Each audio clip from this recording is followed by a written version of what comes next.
Hello, everybody, and welcome to the second day of single-cell biology and to our session, single-cell analysis and pathology. I'm Shalev Itkovich from the Weizmann Institute, and today chairing with me is Dr. Alex Shalek from MIT. Before we skip into the talks, I just want to remind you that all of the talks will be recorded and available on the meeting homepage on the left side. This should be up by the end of the day, and they'll be available for 9 months, so you can view them later. I'd also like to encourage the speakers and the audience to be engaged in the discussion forums. You can share more questions and insights about individual talks. I personally found this option highly stimulating. And also feel free to use the career development forum. I know there were really nice discussions there. So we'll skip into the science, and our first speaker for the day is Liat Kerem from the Weizmann Institute of Science.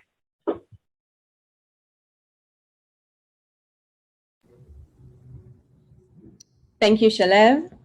Hi, everyone. I am very excited to be here at this wonderful conference and opening this terrific session. And I'm going to tell you today about our work looking at the tumor microenvironment using multiplexed imaging.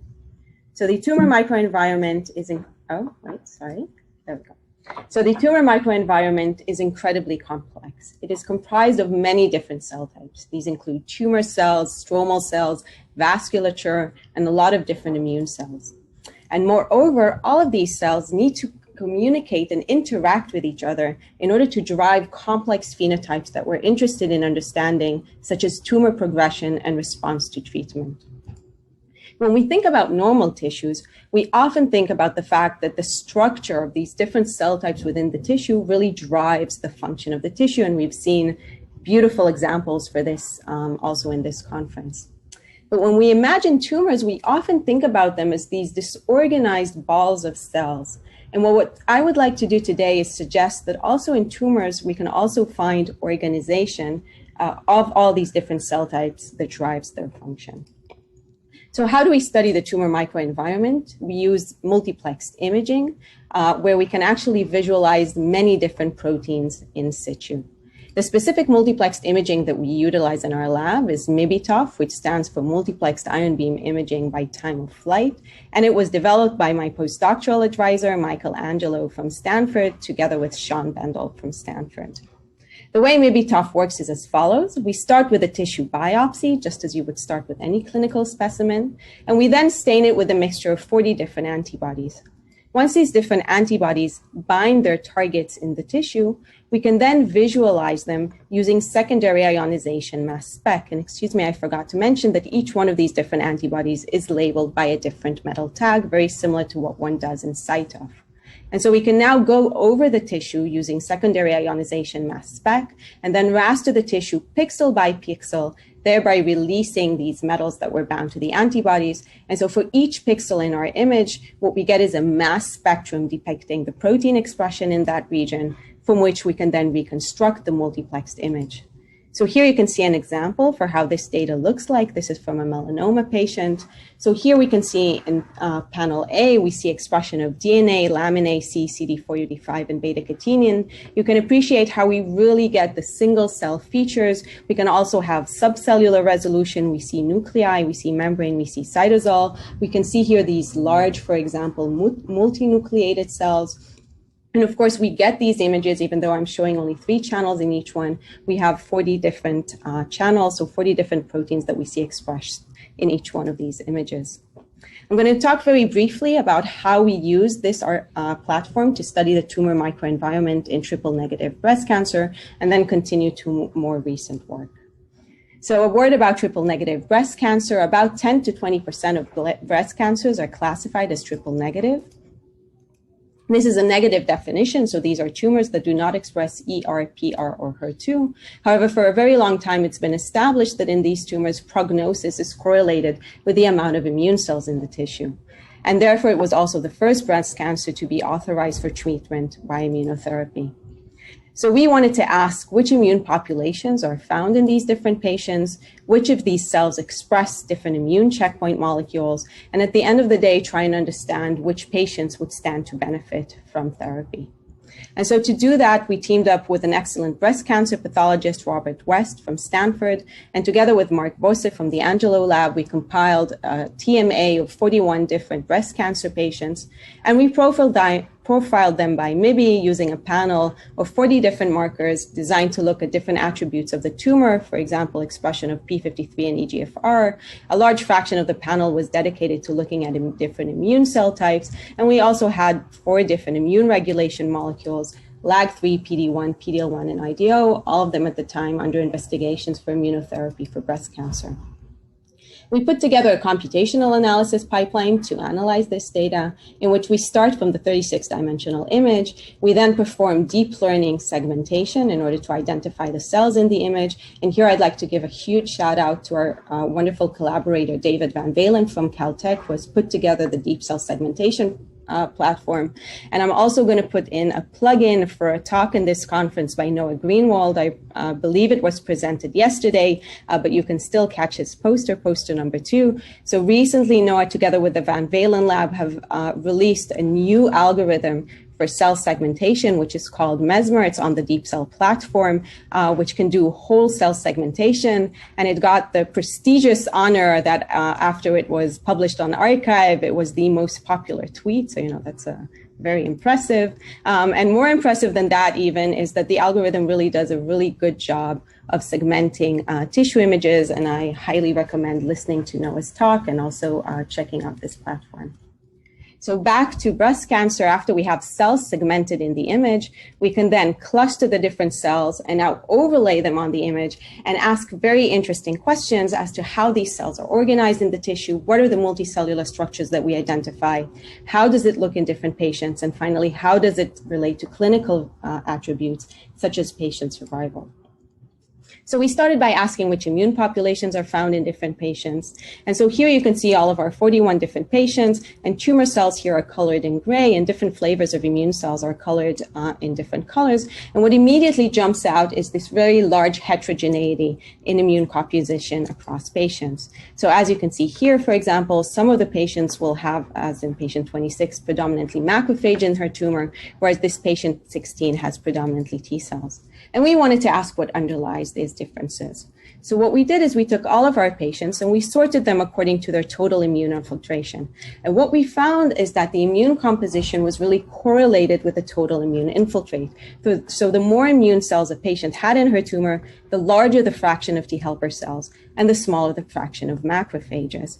And so this led us to think that maybe there's some organization and codependence between immune populations in the tumor. So we took all of our patients and we classified the different immune populations as either present in that patient or absent. And this is depicted here in this table. So every row here is a patient, and if a specific patient had a specific immune population in her tumor, it's colored yellow, and otherwise it's colored blue.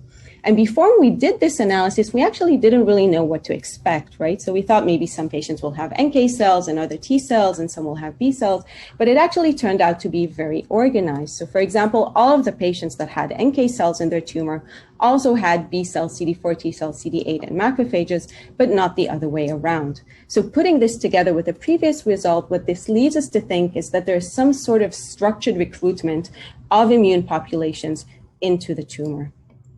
We then wanted to ask, how are these different phenotypes distributed in the tissue?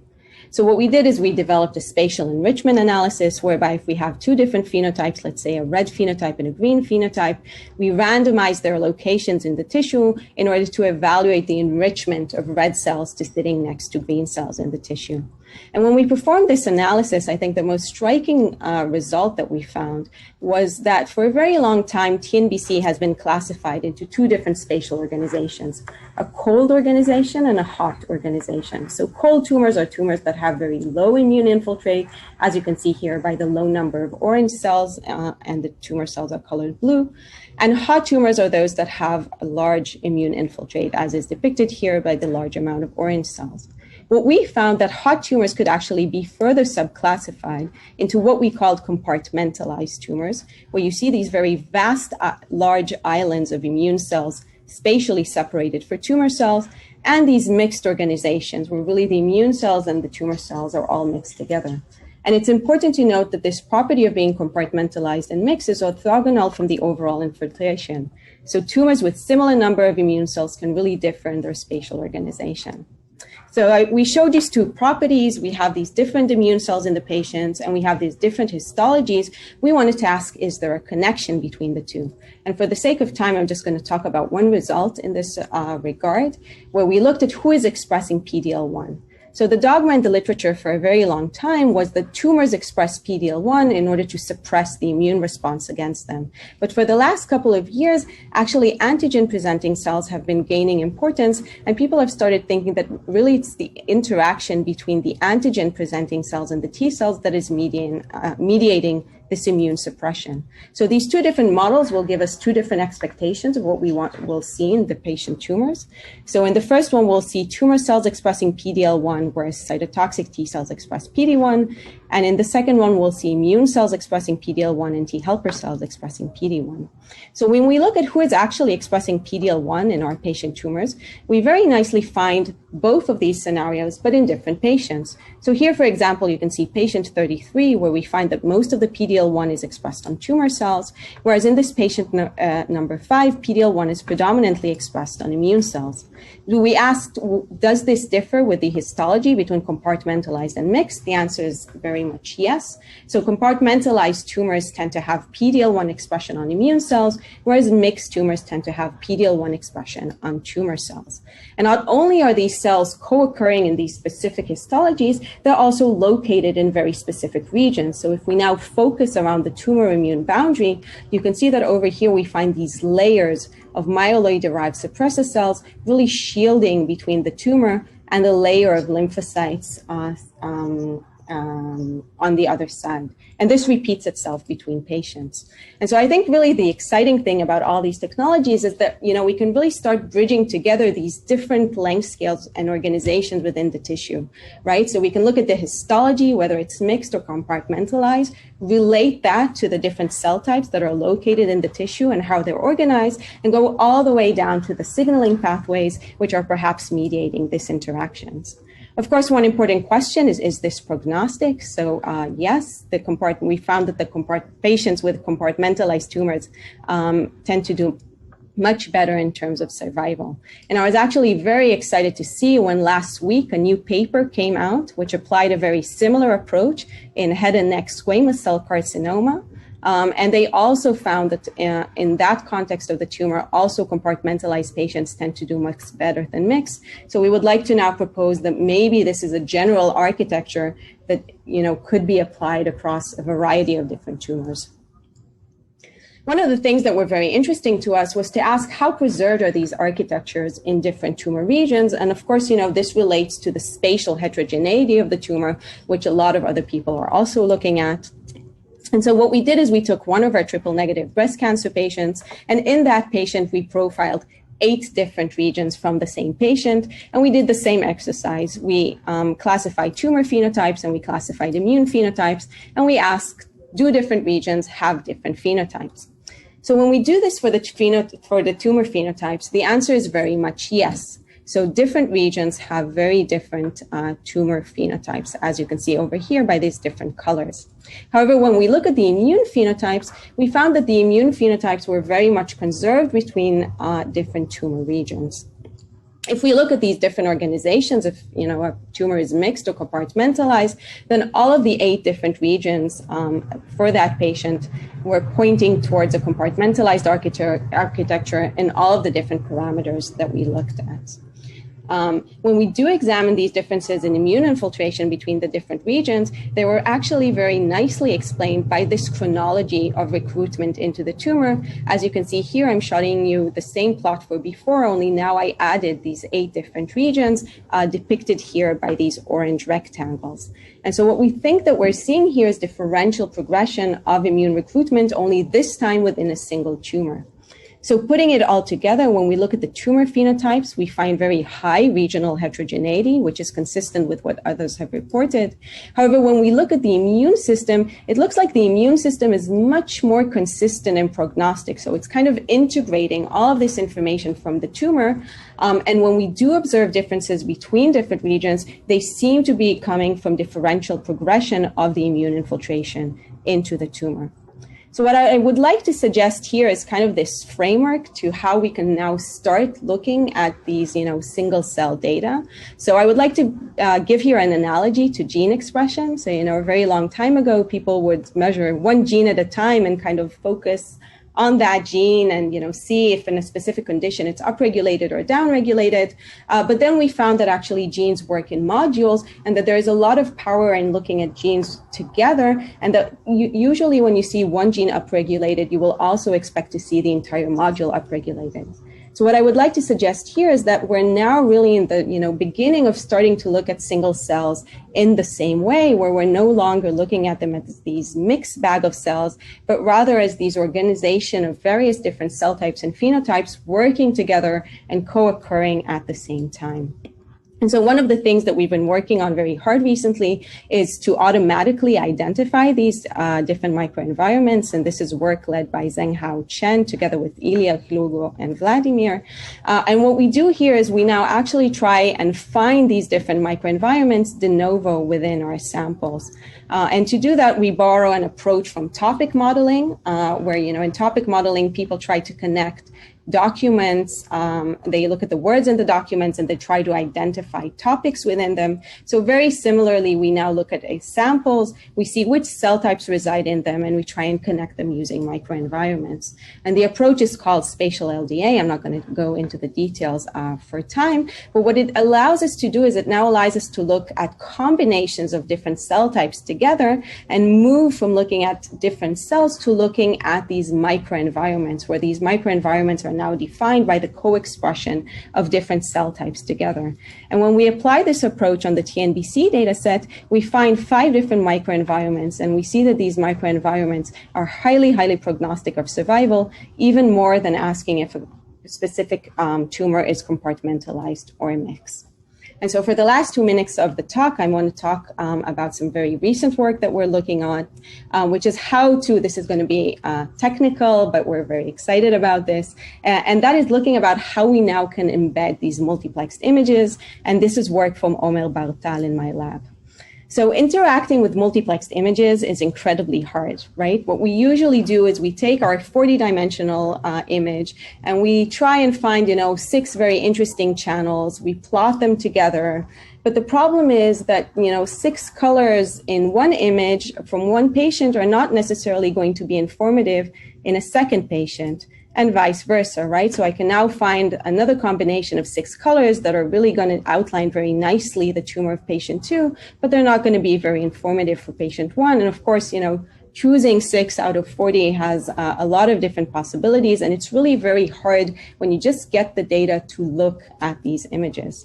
So I've shown you before the approach that we take. We segment the cells, we overlay them, and to a very large extent, this is the approach that has been taken by everyone in the field, right? So this is from a paper looking at IMC data, this is a paper looking at CE3D data, and this is from a paper looking at Codex, and all of them basically apply the same approach. However, segmentation has a lot of issues. So here you can see a MIBI image before segmentation and after segmentation. Segmentation is often inaccurate. You lose a lot of detail. You don't see non-cellular material such as the ECM. You don't see subcellular expression. You don't see polarization. And this is, of course, not only in MIBI data. This applies to other multiplexed imaging modalities. And I would like to claim that for this reason, these images were taken from papers. People usually, when they show the segmentation maps, also show some images of the raw channels where you can actually see all of these attributes.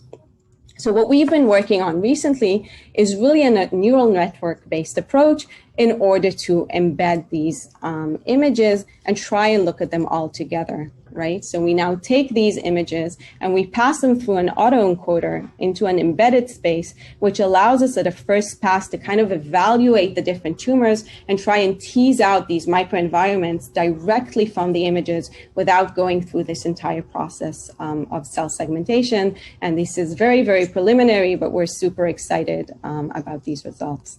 And with that, I would like to thank all of the people involved in this work. I've mentioned most of them as we went along. And thank you to my group and my funding agencies. And thank you for listening. Thanks, Liat. That was fantastic. So we'll start now a 5-minute Q&A. And the first question that I have here comes from Eric Yang, who wanted to know if you saw that chemo prevented or promoted compartmentalization in your data. So do you see any changes in the spatial structure in response to treatment? Yeah, so that's a really interesting question. In this cohort, all of the samples were pre-treatment samples, but this is exactly what we're doing now. We're looking at post-treatment samples. Because that would be, of course, very interesting, right, to see how these microenvironments and how these organizations change, after treatment. Very cool. Thanks, Jad. There's another question from Saravana Dhanasekaran. Did you see any specific markers on these macrophages that shield tumor from T-cell infiltration that you showed in the TNBC? And in general, if I may also ask, are there more anti-inflammatory macrophages or pro-inflammatory macrophages? Yeah, so first of all, they were very highly suppressive. So they were expressing both PD-L1 and IDO.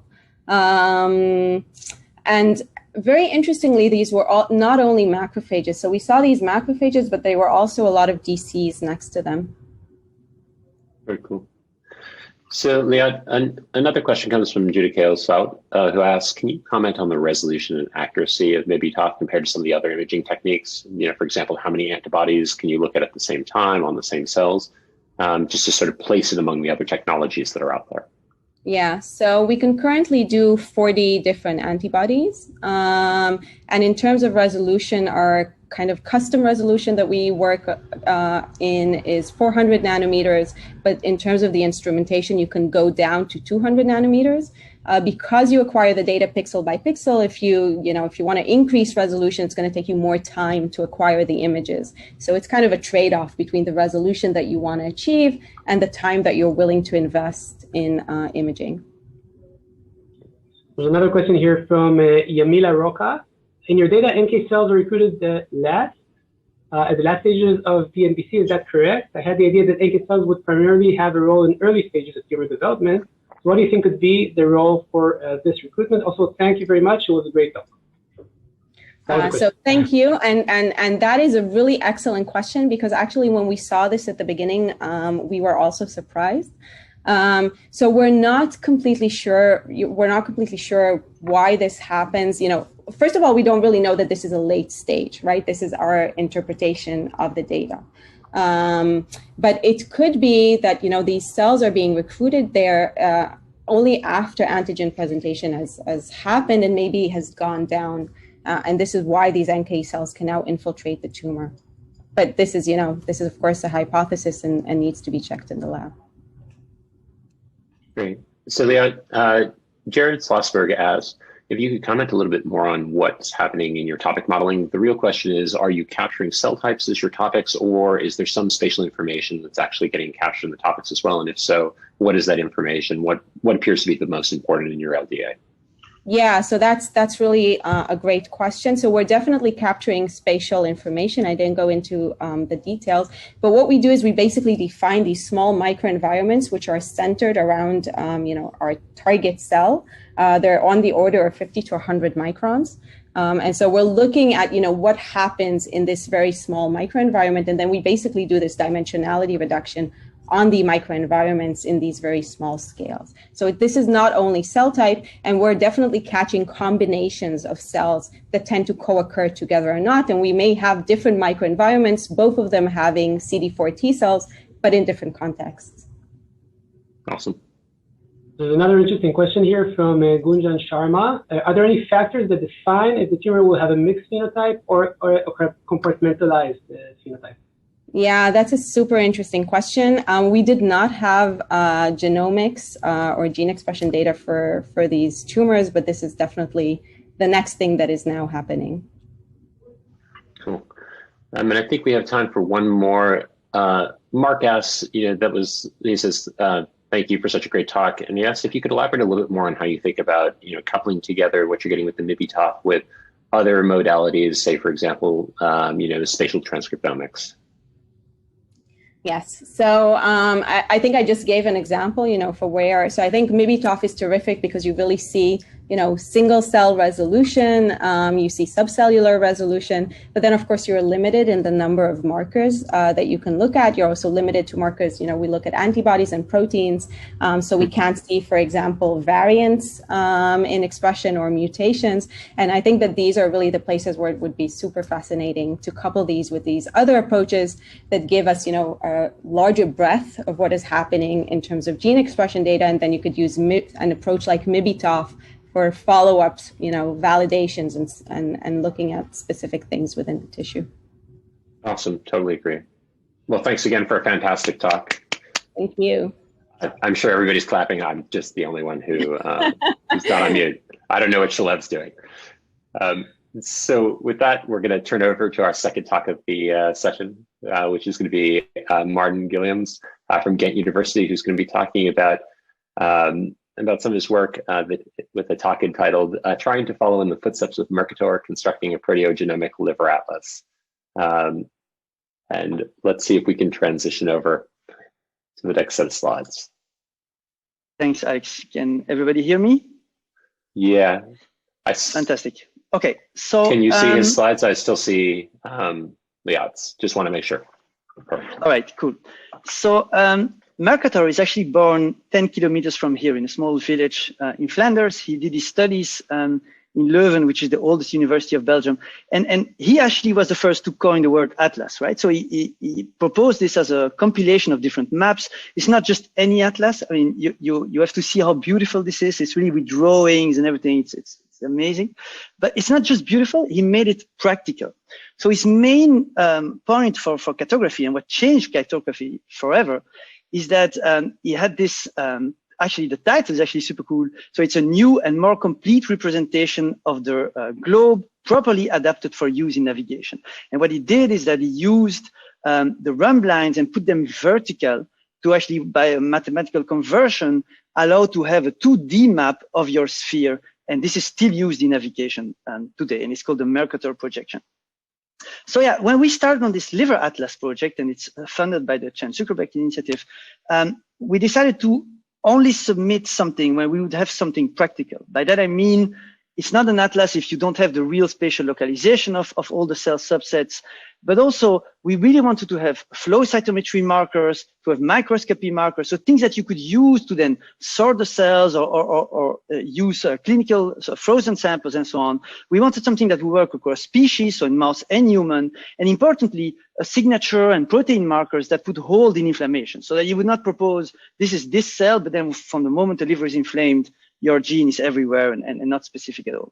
So one last point, this is a very ambitious project. We did it together with Charlotte Scott. So it's 2 labs working side by side to get this done. So we started by CiteSeq, right? So it's published in 2017 in 2 fantastic papers. So we decided to get on this. It took us about a year to get this to the maximum. By that, I mean, have the CiteSeq so well that it actually works as well as flow cytometry. So we titrated the antibodies, we adapted the staining buffers, we decreased the background, and also worked in a way that we would not use any gene expression profile. So in fact, even with 200 antibodies, we pick up the same number of genes per cell as in the normal 10x system. And so this is the type of results that you get. So the mRNA of TIM4 is on your left, the CiteSeq is on the right. So you can see that actually, instead of having this dropout, you now have the protein on all of your cells. In fact, for example, CD14 is much, much better than you have for mRNA. And so for neutrophils, for example, with mRNA, you would not even see the neutrophils. With CiteSeq, you can start to see it. And you can see that, for example, they're intermediate for Lysic-C, very high for Lysic-G, and it's getting to the level that it's really as good as the flow system. So one last thing I wanted to add before I show you the flow data of this is that just go as broad as you can, right? So CD55, for example, I would never have bought it. It's not in my flow antibody list, but we just decided to make the panel as broad as possible. We did 200. We're now going to try 300 when possible. Again, we see no mortality and no drop in RNA. And the reason you have to go broadly is that it's not because your mRNA is not that great. You know, CD55 it would be low, but in fact, the protein is just super good. It means that the clone is very, very good and very, very stable, and that in fact, you can use this in a much better way. So it means that the ranking you had from your normal UMAP or t-SNE plot, when you check how much of this is actually available by CiteSeek, you already have a shorter list, and how much of that actually really works, it really changes the order of your proteins. And so we then went to analyze this. This is a big shout out for like Nir Yosef work. Oh my God, like Adam and Zoe, they made this fantastic algorithm that's called Total VI. So I'm going to show you how good this works. So this is just mRNA, right? So you cluster the same cells only with mRNA. And this is when you cluster it with Total VI, when you have this very good protein signal. You can see that the resolution is much, much nicer. And this comes from the fact that, again, your mRNA, you have a lot of dropout, but if you have good protein markers, it will really make sure that all the cells are clustered together based on the fact that the protein is captured on every single cell. And so this means step one, the cartography is actually better with proteins. It gives you more crisp heat maps. You can see this is with the protein on the left. I hope you can see my pointer. This is mRNA only on the right. So also the gene signatures will be more clean.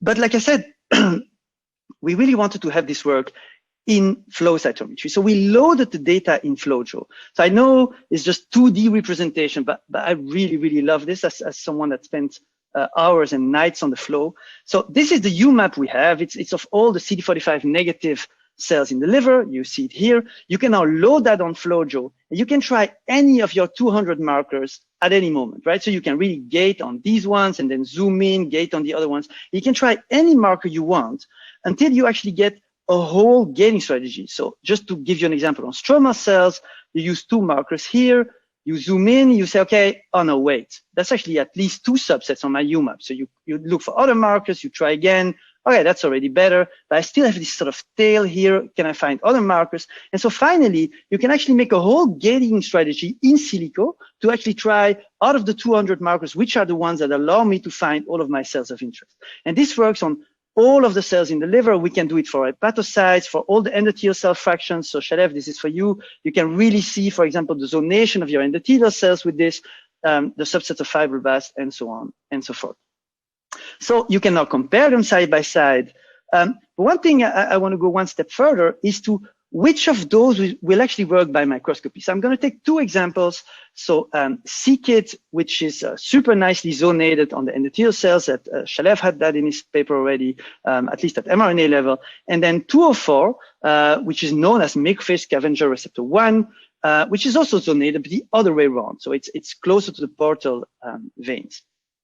So based on this, I would never have picked 204, right? Because the protein signal is lower. The c-KIT, it was one of the prime markers in Shalev's paper at mRNA level. So I definitely went for CD117, except when we tried this on microscopy, it doesn't work. So of course the mRNA is real. It's just that the protein, it works by flow, but it just doesn't work by microscopy, probably because the epitope is killed by the fixation or something. But 204 work beautifully. You can see the portal area here is stronger, the central area is lower.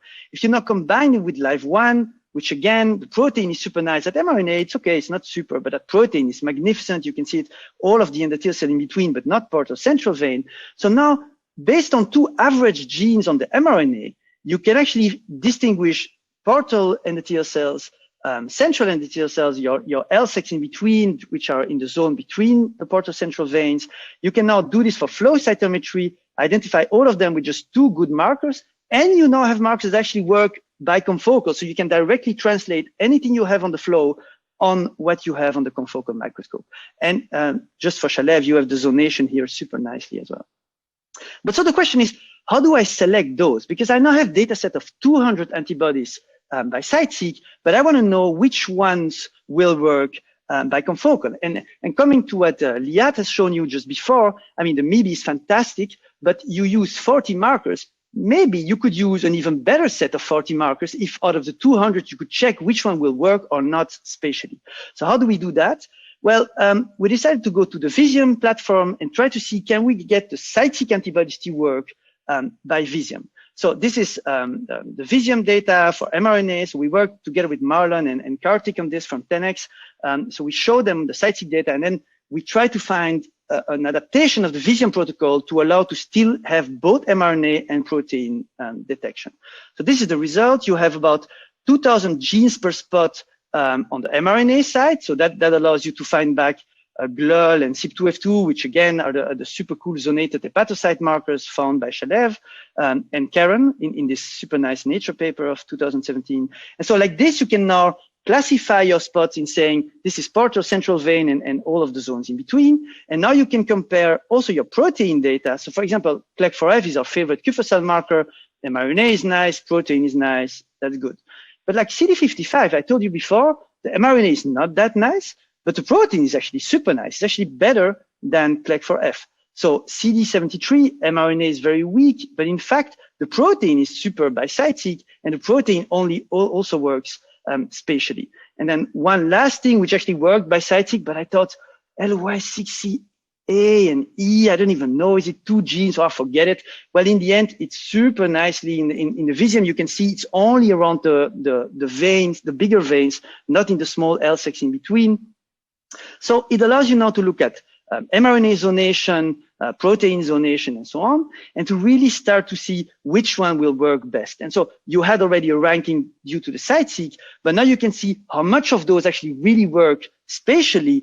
And then your final list becomes very, very different than your original mRNA list that you had in the beginning. Basically, you now have really practical markers that you can use by flow and by confocal. So I'm going to show you a couple of examples of how this works well. So this is done for endothelial cells.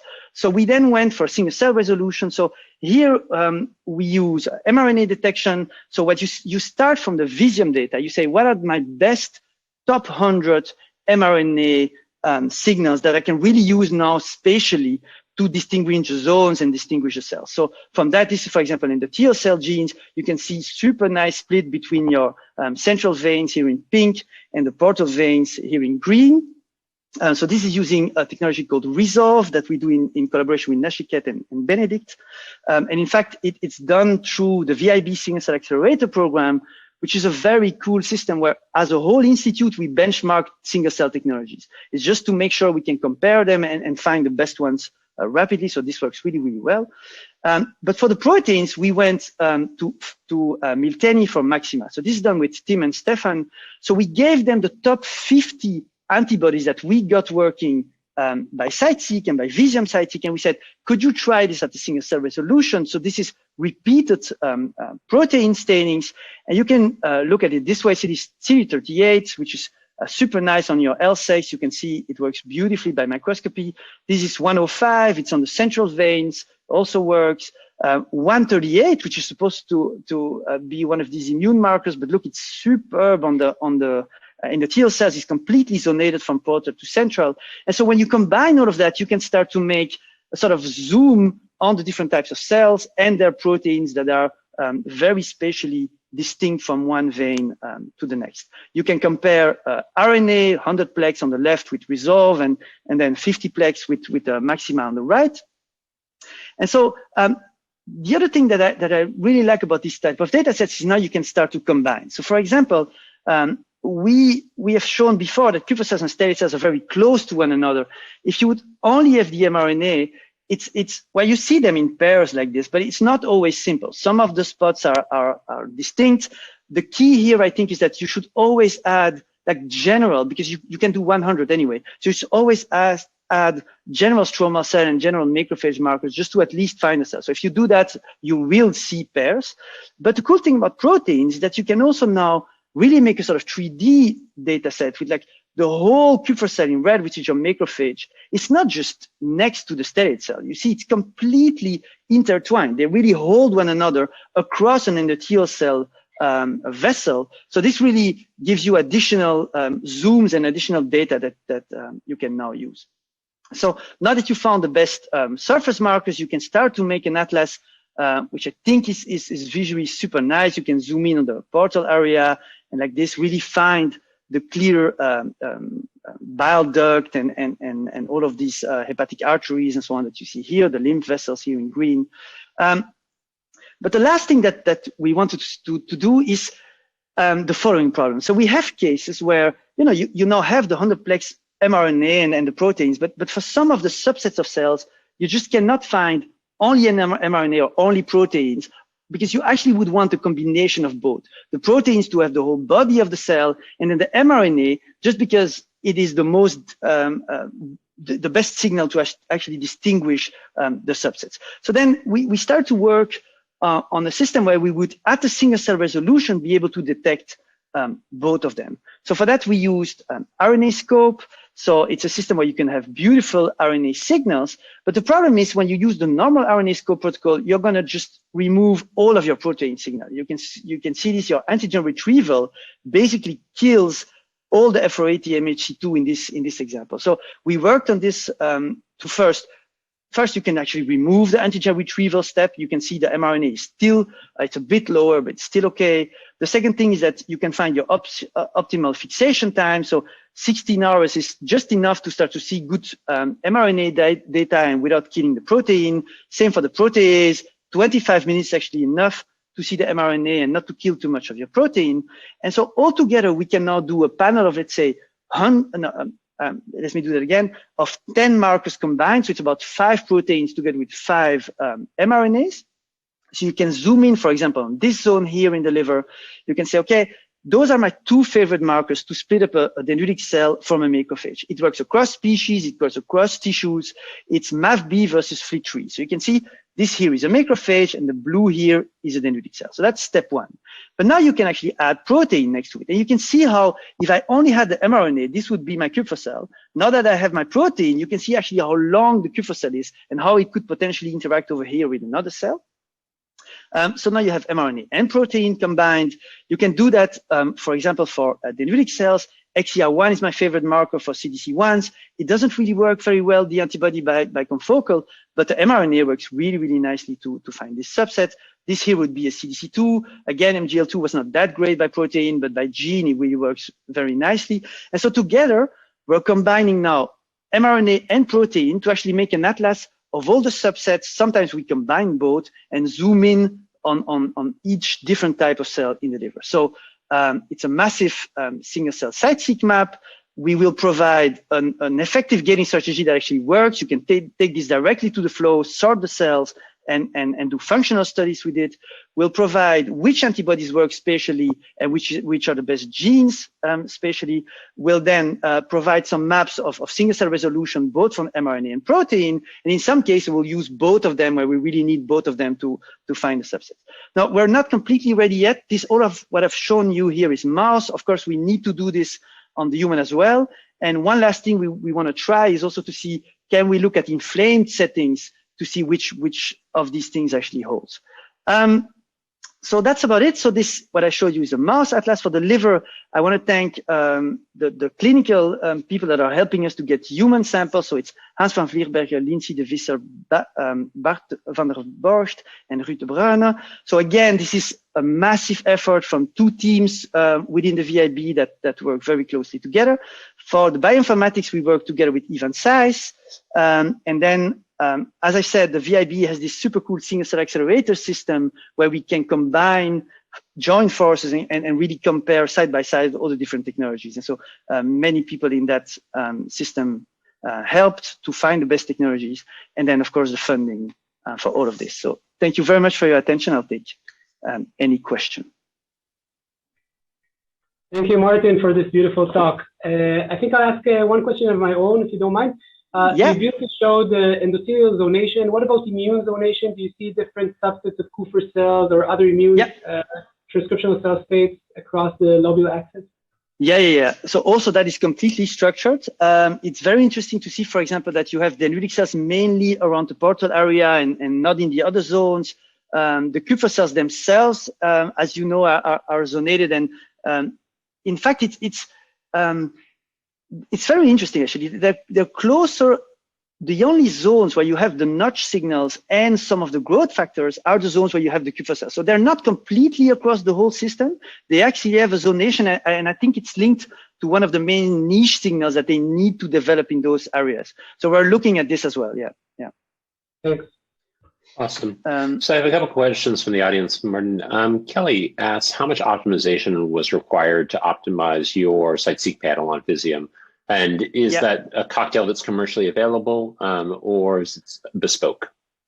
So the people from 10x are still working on the commercial protocol that would be, foolproof and work all the time. We actually needed a lot of optimization to make sure. It's a bit like what we showed for the RNA scope. If you're not careful, all of the things you do to keep your mRNA actually kills most of your proteins. So, those are the main steps. For example, don't use methanol; it completely kills the protein. So there's a lot of those steps. And the second problem is that you have to be very careful about the background, because otherwise your poly A from the total seq antibody just binds to the poly T to capture the mRNA, and you get massive background all over the place.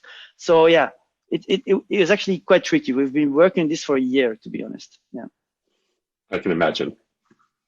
Okay, there's another question here from Bingjay Zhang, who asked about. He asked you to explain a little bit how the surface proteins in RNA can be simultaneously captured using Visium.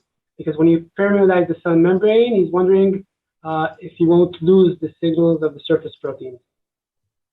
Yeah, so basically, it's very much the trade-off between the fixation permeabilization steps that you do for the protein and not to lose your mRNA too much. But for example, in the Visium kits, they sell these tissue optimization kits just to check if your mRNA is present. The thing where the number of minutes you have to process your liver and to see the optimum. For example, the brain is a completely other optimum than the liver to get good mRNA. You can use that kit to check very carefully at what moment do I actually lose my mRNA signal. So we use those to make sure for every single step we kept the mRNA, and then to see that we would get the protein. But in the end, you can, the protein is just an antibody and a barcode, and the mRNA will also catch. They both have poly A tails. So it's not incompatible. It's just making sure your fixation doesn't kill the other signal you get. Cool. So Jonas had a question about how deeply you need to sequence your protein reads. And he also was wondering whether or not the method worked for giving you more subtle separations between cell type differences. If you were thinking about a healthy atlas versus a disease atlas, where do you sort of draw the lines? Yeah. The sequencing is actually a very good question. So we sequenced very deeply. We were obsessed with the idea to have, things that would be as good as flow, to really have the best markers. But some people in the Single Cell Accelerator program show that with 10 times less sequencing, you still have enough to find your DE proteins. And so you can actually win a lot of money by not sequencing too deeply. So we went probably way too far. That's a very good point. Yeah, and regarding the inflammation signatures, we don't know yet, to be honest. We hope we'll find some very robust signals, but yeah, that's the most scary part of this project. Yeah, agreed. Okay, there's another question from C1 Zhang. In the case of discordances between RNA and protein data, how do we tell whether this is a technical issue or true biology? Yeah, you mean when you have low mRNA, but you catch super nice protein or vice versa? You don't know. I honestly, I have zero idea, but when you have it bicytic, in the dropseq system and in the Visium, then I think if that correlation holds on both techniques, I think you're much more secure. But it's a good question. We identified one of the antibodies that really seems to recognize another antigen as well. So it could happen. Yeah. I guess maybe even isolating the cells and doing some bulk RNA and protein sequencing and seeing whether also there you might have. That's actually another point. Also on the analysis of all of this, right? Where you have both mRNA and protein, there are very different types of data sets, right? The protein is very good. You catch it most of the time, but there's background. The mRNA, you have dropout. So yeah, we're waiting for. I know, Nir, if you're listening, maybe you can call it spatial VI or something. If someone could find a very good algorithm to combine all of that, that would be super cool. Yeah. Awesome. Cool.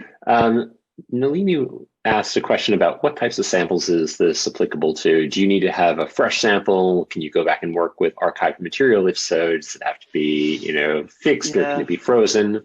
What have you found? That's the scary part. Even things frozen at -80, the proteins at some point start to degrade. So you actually want to work as freshly as possible. I know it's not ideal. Yeah, ideally you would like to be able to pick some clinical data sets from before, or the biobank from your hospital. But yeah, in our hands, the mRNA and the proteins, both of them actually work much better if you use samples as freshly as possible. We haven't tried some other fixation methods and so on. Yeah. Yeah, but it's something we should definitely check very carefully to see how many months you can keep it in the freezer and when do you start losing the signal. That's a very good point. Yeah. Okay, great. Let's take one more question from Ozgun Gokse. Great work. Is it possible to purchase your favorite 200 cytic antibodies as a pool? Well, actually, so first of all those antibodies that we used are sold by BioLegend as total-seq A antibodies. So that's the first point. The second is that I think BioLegend is actually working on panels that are pre-diluted, okay, already at the right concentration to use and already completely optimized. So in the future, you'll just buy a panel for cancer, for example, with 200 antibodies completely titrated, ready to go. Yeah, so they're working on this very hard. Yeah.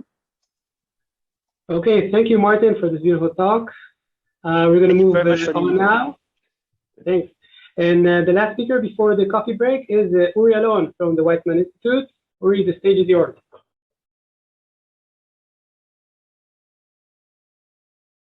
Okay, I know you can't see me. I think Atticus stopped my video. Could you start it? Yeah, great.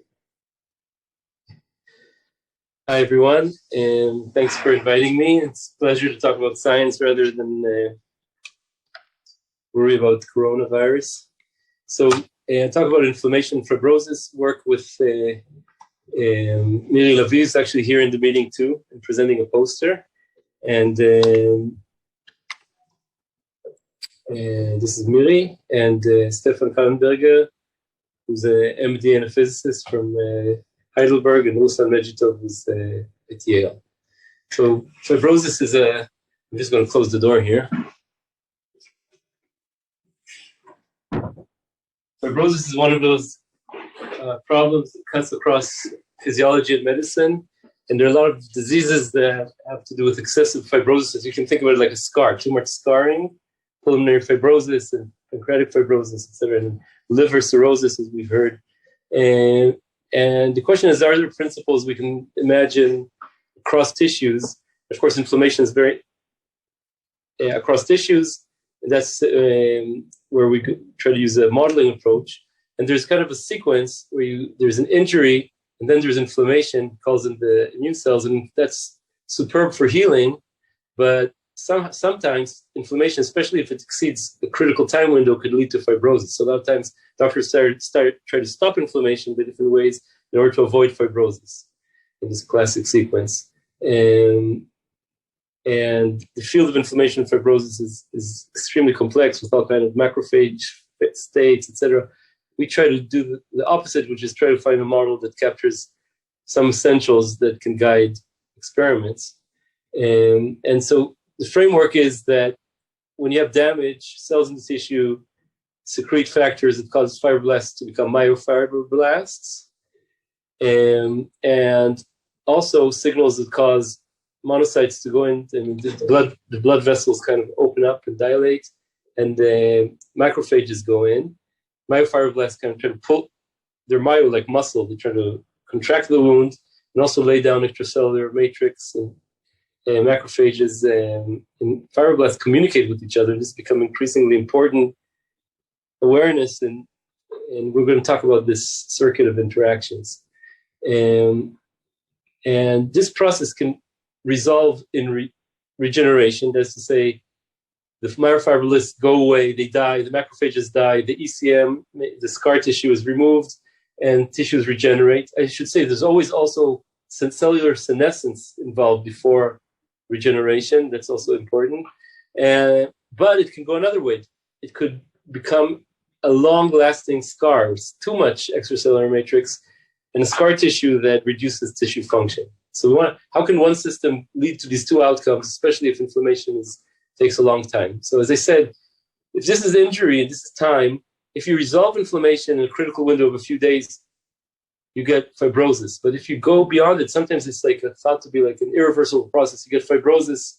Fibrosis takes months to mature, the scar, but after a few days, it's as if the system makes a decision to go into fibrosis in some medical situations. So what's going on here? And so we study inflammation fibrosis using a cell circuit approach. And this is, of course, imagining that the cells are in a mixed bag, like Liat said. Maybe spatial features will be extremely important, but we're going to ignore them for now. And we know the circuit based on work, on in vitro work done by Ruslan Mejitov, in which with co-cultures of fibroblasts and macrophages. And in this in vitro work, you could really understand what are the growth factors the cells send to each other and to themselves.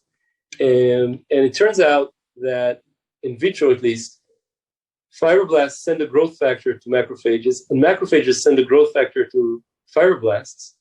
And fibroblasts also send a growth factor to themselves. So there's an autocrine loop. And fibroblasts hit a carrying capacity, and the whole circuit kind of stabilizes because of this carrying capacity, and then the macrophages are kept at a homeostatic concentration because of this growth factor loop. So when you analyze this, you draw these powerful plots called phase portraits. And on the x-axis is fibroblasts, on the y-axis is macrophages. So imagine that the tissue state is simply the number of macrophages and fibroblasts. And this system has several possibilities. If you have just a few macrophages and fibroblasts, they can't support each other, and they basically go up and then down, and you get a healing situation. Fibroblasts on their own can support themselves because of the autocrine loop and make a scar just on their own. We call that cold fibrosis, kind of an analogy to cold tumors. There's no macrophages in them.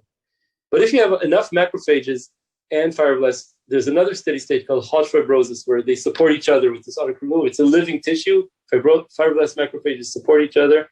And this is what we call this state, hot fibrosis. So these are names we invented, hot fibrosis and cold fibrosis, which means fibrosis with macrophages or without macrophages. And there's this bit separatrix, which separates the two cases. If you're below this line here, in the gray region, you go to 0 myofibroblasts and macrophages healing. If you're above this line, you go to hot fibrosis or cold fibrosis. I just want to say that in vitro work, you can actually get a phase portrait like that in vitro. So here what you do is you, can you hear me still? Is that you grow fibroblasts and macrophages in different concentrations and follow each arrow is what happens to them after a few days. And that's actually getting those, it's like getting the solution to the differential equation, but from an experiment. So this is a model, and this is the experiment, and you can see these fixed points where fibroblasts on their own support themselves at high levels, but they crash at low levels. And the separatrix, where if you're below the separatrix, you crash, and above the separatrix, you flow to a fixed point. And that's a way in vitro to kind of characterize the cell circuit, and that's why we like this. And that was published in this paper down there. So this model predicts that a transient injury, so what's an injury? You start, after injury, what happens is you get inflammation, right? Inflammation means blood vessels open up, macrophages flow in, rise. But if this injury, this flow of macrophages is transient, the influx stops, and then if you're below the separatrix, fibroblasts, okay, so macrophages support fibroblasts, the fibroblasts start going, but there are not enough of them to support each other. And after a while, the macrophages, the monocyte-derived macrophages and the myofibroblasts disappear, and you have healing. You have no more macrophages, and extracellular matrix rises, that's a scar, and then goes down. And here's the data from Shalev's lab, where looking at different time points in a mouse liver injury model, where you can see monocytes go up and then go down. And this is a situation with healing. You can see this loop very simply, experimentally, different time points, you just count the monocytes and macrophages. But a prolonged injury, you have more influx of macrophages, more and more, let's say 3 days here, and they cross the separatrix. So there's so many macrophages now, and also fibroblasts are growing, that even if you stop the influx from blood vessels, they can support each other. So macrophages crash and then recover. They crash and then recover, and you're in hot fibrosis forever because they support each other. You don't need any more influx.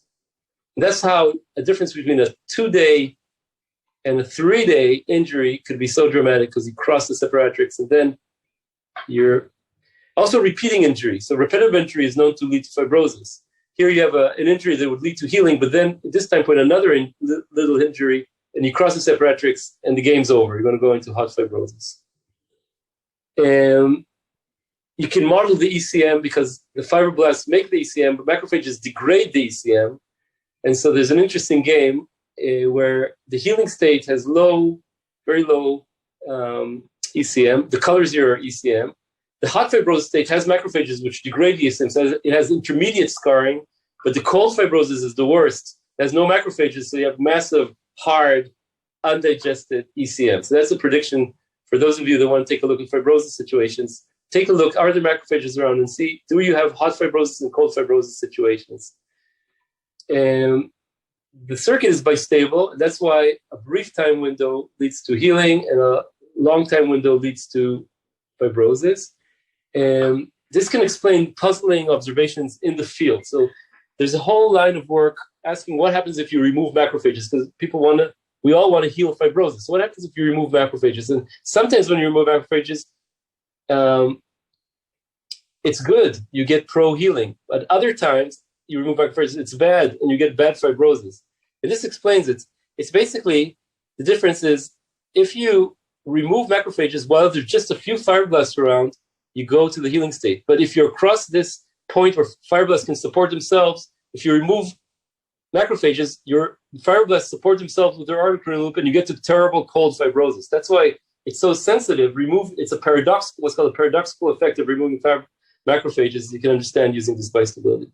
You can also understand why is it that scar maturation takes months, whereas all this inflammation takes days. So, and the model shows this, and it's basically because when you cross the separatrix, it's crossing like it's like going from it's like a ball rolling up a hill, and then it can go down or it can go above the hill.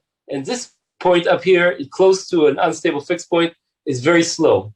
And that leads you to, even though turnover time is days, it takes months to actually mature. And you can understand that based on this model. Even healing takes a couple of weeks because of this slowing down next to a critical point. And then you can use the model to ask, how can I prevent fibrosis? I mean, it used to be in medicine that fibrosis is irreversible and oblique, but that's been starting to change because situations, for example, in liver, there was a kind of a pioneering observations. There's a situation that causes fibrosis. That's hepatitis virus C. How's it called? Shalev, this. I'm blanking out on the name of the virus. Yeah. Is that right? Yes, hepatitis C. Yeah. So the body can't get rid of this virus, so it encapsulates it in fibrosis.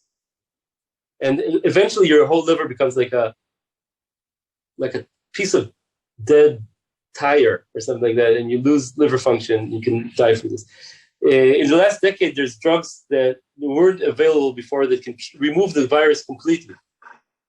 And then doctors did something unusual. Once the person is healed, they don't want to see you. But if they looked for fibrosis a few months after the virus is removed, they saw that the fibrosis also went away. And that suggests that even in humans, serious fibrosis in some cases can go away. So how can we reverse fibrosis? For some diseases like pulmonary fibrosis, idiopathic, you want to remove fibrosis because otherwise or heart failure, which is increasing fibrosis in the heart. So how can you remove? So this model suggests some targets, and one of the attractive targets is this autocrine loop. The fibroblasts secrete a growth factor like PDGF that makes them proliferate. And it turns out that if you remove this autocrine loop, not remove, but weaken it, you change the separatrix. So you increase the gray region, which is the healing attraction. So a 6-day injury, which would make you go to the cold to the hot fibrosis state, now if you reduce the autocrine loop, is now within the basin of attraction. You can even imagine first depleting macrophages a little bit, and then weakening the autocrine loop as a strategy to weaken reverse fibrosis. And when since just to make it memorable, I want to sing a song about inflammation. And this song is called When I find myself in times of swelling, redness, heat, and pain, there will be an answer, inflammation again. And though it may be itchy, it's just my body trying to repair. There will be an answer, inflammation again, inflammation again, inflammation again. There will be an answer, inflammation again. And when inflammation's over, there's a little scar that shines on me. Shine until tomorrow, let it be. But if I can just reduce that autocrine loop, maybe I'll be fibrosis free. Shine until tomorrow, let it be. Fibrosis free, let me be fibrosis free. Shine until tomorrow, let me be fibrosis free.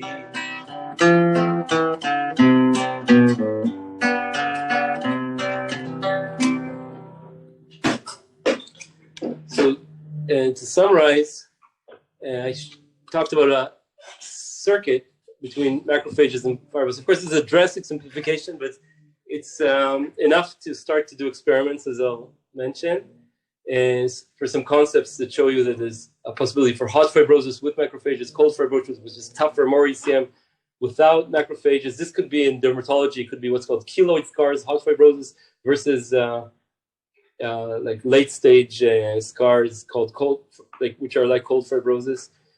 Also, heart attacks could be like hot fibrosis versus cardiac failure, which could be like cold fibrosis. And there's a basin of attraction, and you can prevent fibrosis in the model by different measures. For example, reducing the autocrine loop, or increasing endocytosis of that growth factor, or slowing macrophage proliferation, or increasing macrophage removal. I just want to say that it's not like you have to set the autocrine loop to 0. You just have to cross the separatrix, which is hopeful.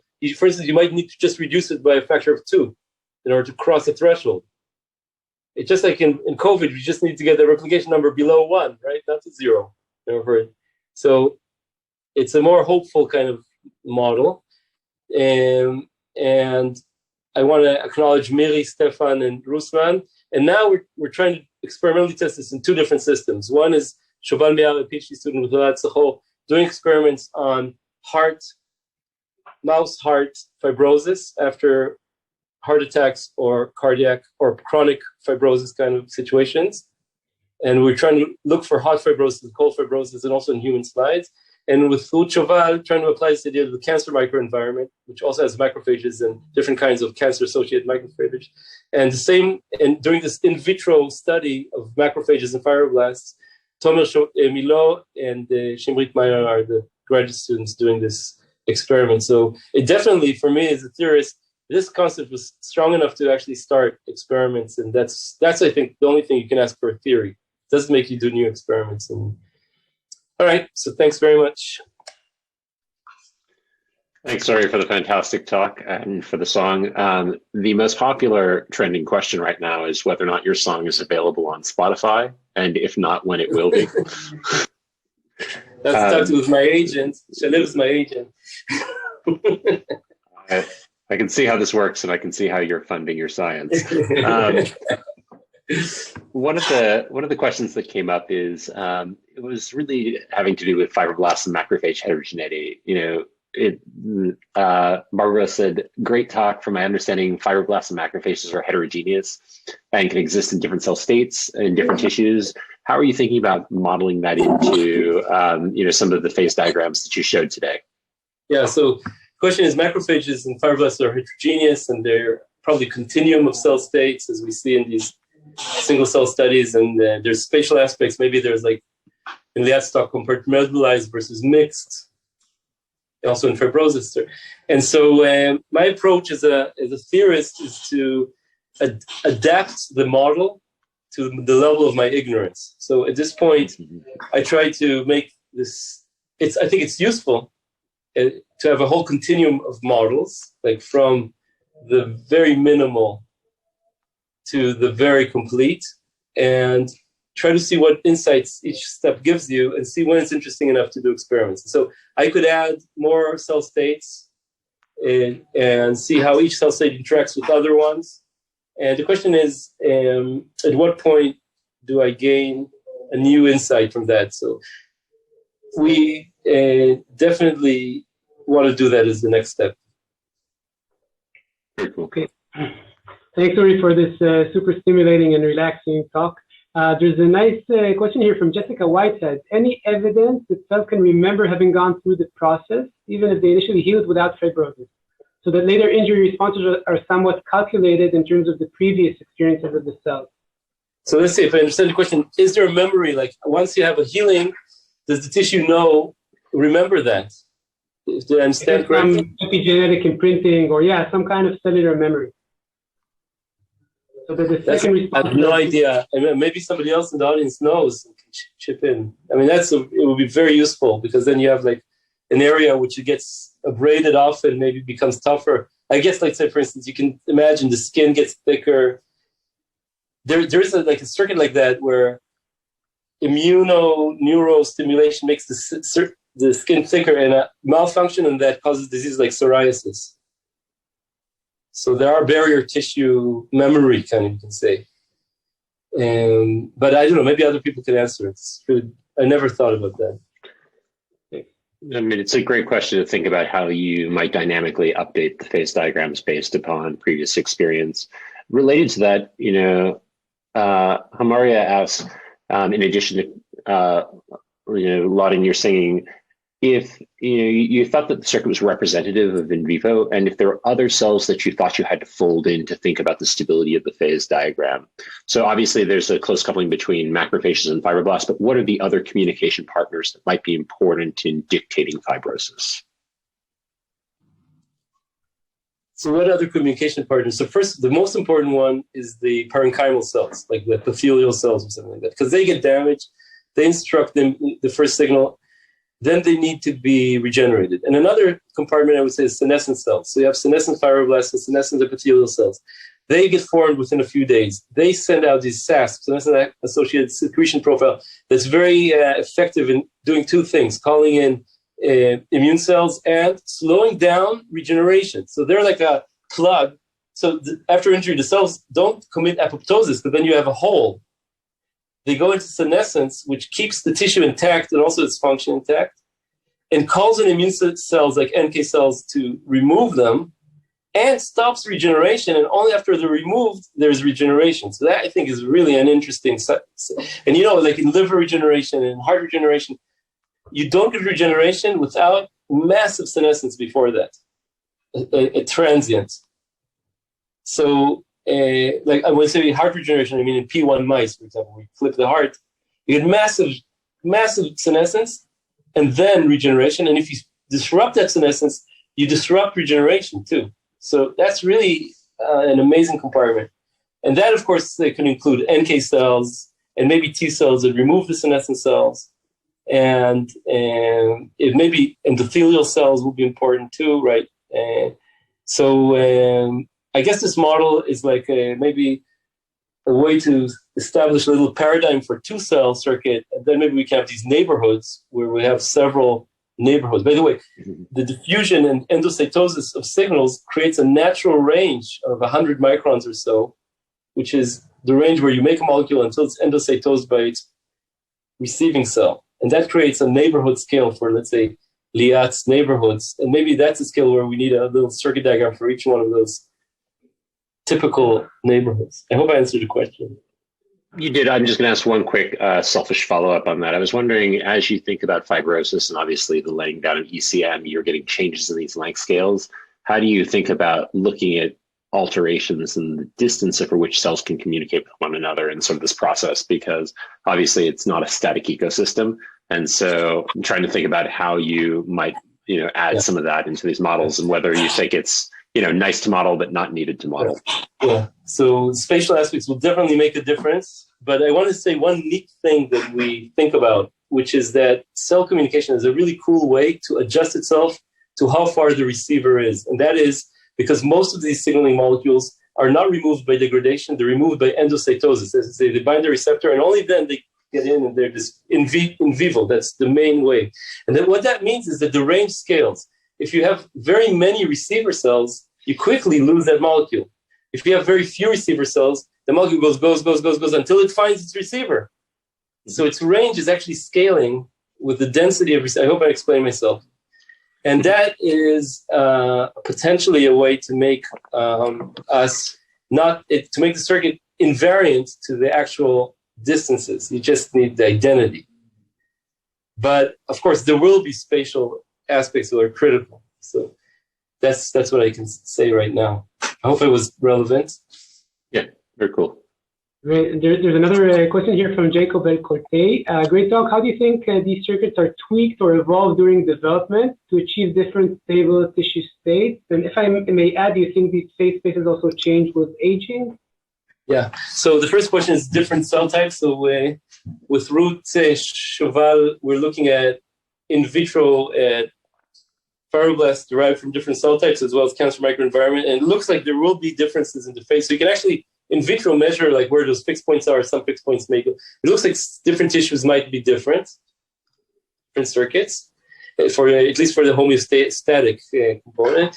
And aging, yeah. So aging, we think a lot about aging. So with aging, the risk of fibrosis increases exponentially with age. The risk of fibrotic diseases increases exponentially with age. The risk of dying increases exponentially with age. So we have models to explain that, and our favorite hypothesis is actually senescent cells, the same cells that help you so much in regeneration and injury when you're young. When you're old, the way we think about it is there's the source that makes senescent cells accumulate all over, and that source is your stem cells that last forever. They're in you. When they get mutated, and they get about 1,000 mutations per stem cell when you're old, they're going to hit a protein that's going to be damaged in the differentiated cells. And so if you have a mutant stem cell, it's going to make damaged cells. And that means you have an injury right there, here. And the rate of that mutations accumulate is linear with age, because stem cell turnover at a constant rate more or less during adulthood. So with adulthood, you have like as if there's an injury here, because the stem cells are making a column of damage in senescent cells. And that means at a certain age, senescence, which is so useful after injury, becomes the terrible detriment. You have chronic inflammation, and you have reduced regeneration all over your body. And that, we modeled that in the paper with Miri. What that does is actually, in many different ways, increase the probability for an injury to go across the separatrix. It moves the separatrix. It boosts the inflammation. And that means that, and that's enough, that change in the probability of an injury to go into fibrosis, the way it changes with age, is enough for us to explain why risk of fibrosis rises exponentially with age. So I think that aging profoundly affects the phase portrait, and I think that one of the main players here is the accumulation of senescent cells across the aging organism, and you can model what that will do. So thanks, Suri. That's awesome.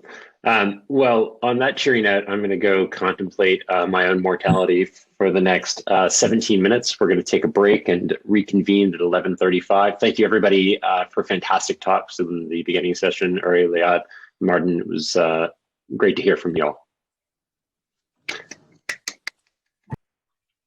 Hello, everybody. Welcome back to our session on single-cell analysis and pathology. And our next speaker will be Alex Shalek from MIT, who will tell us about single-cell analysis of COVID-19. Thanks, Shalev, and thanks, everybody, for joining today. I know that many of you are probably COVIDed out at this point, but it felt like since we were in a single-cell session on pathology, it probably would make sense to talk a little bit about COVID, since that's the reason that we're not all together and some of us aren't playing hooky to be on the slopes right now. So, as I'm sure you all are well aware, COVID is a global health pandemic During the coffee break, I just grabbed the latest statistics, and we're now at over 120 million cases, over 2.5 million deaths, and substantial burden of disease all around the world. As many of you probably are unfortunately familiar at this point, we've got a very good sense of what are some of the clinical symptoms that are associated with COVID-19. These include symptoms in the upper respiratory tract, like cough, in the gastrointestinal tract, and just some general sense of feeling a little icky, fever and malaise. Over the past several months, at a molecular level, we've gotten a very good understanding of what's happening in viral infection, where we know that the SARS-CoV-2 virus comes in and binds to the primarily ACE2 surface receptor and is helps to enter the cell through accessory proteases like TMPRSS2, and this sets off a cascade where you get viral replication and so on and so forth. Early in the advent of COVID, like many of you, we were sitting at home. We were trying to figure out what we might be able to do to help gain an understanding of what was the cellular basis of this disease, to link what we were seeing at a global level with what we were seeing at sort of a mechanistic level. And so we wondered if we could figure out what might be the targets of SARS-CoV-2 and what might be the effect. Like many other members of the single cell community, we had generated a number of atlases. And so we had some that were published and unpublished, as many others, like this one that I'm showing you right here, from Ulrike Suspikac, where we looked at multiple different tissues. And what we began to wonder is if we could use this to figure out what would be the likely targets of COVID infection, looking specifically for cells that express ACE2 and some of these proteases like TMPRSS2.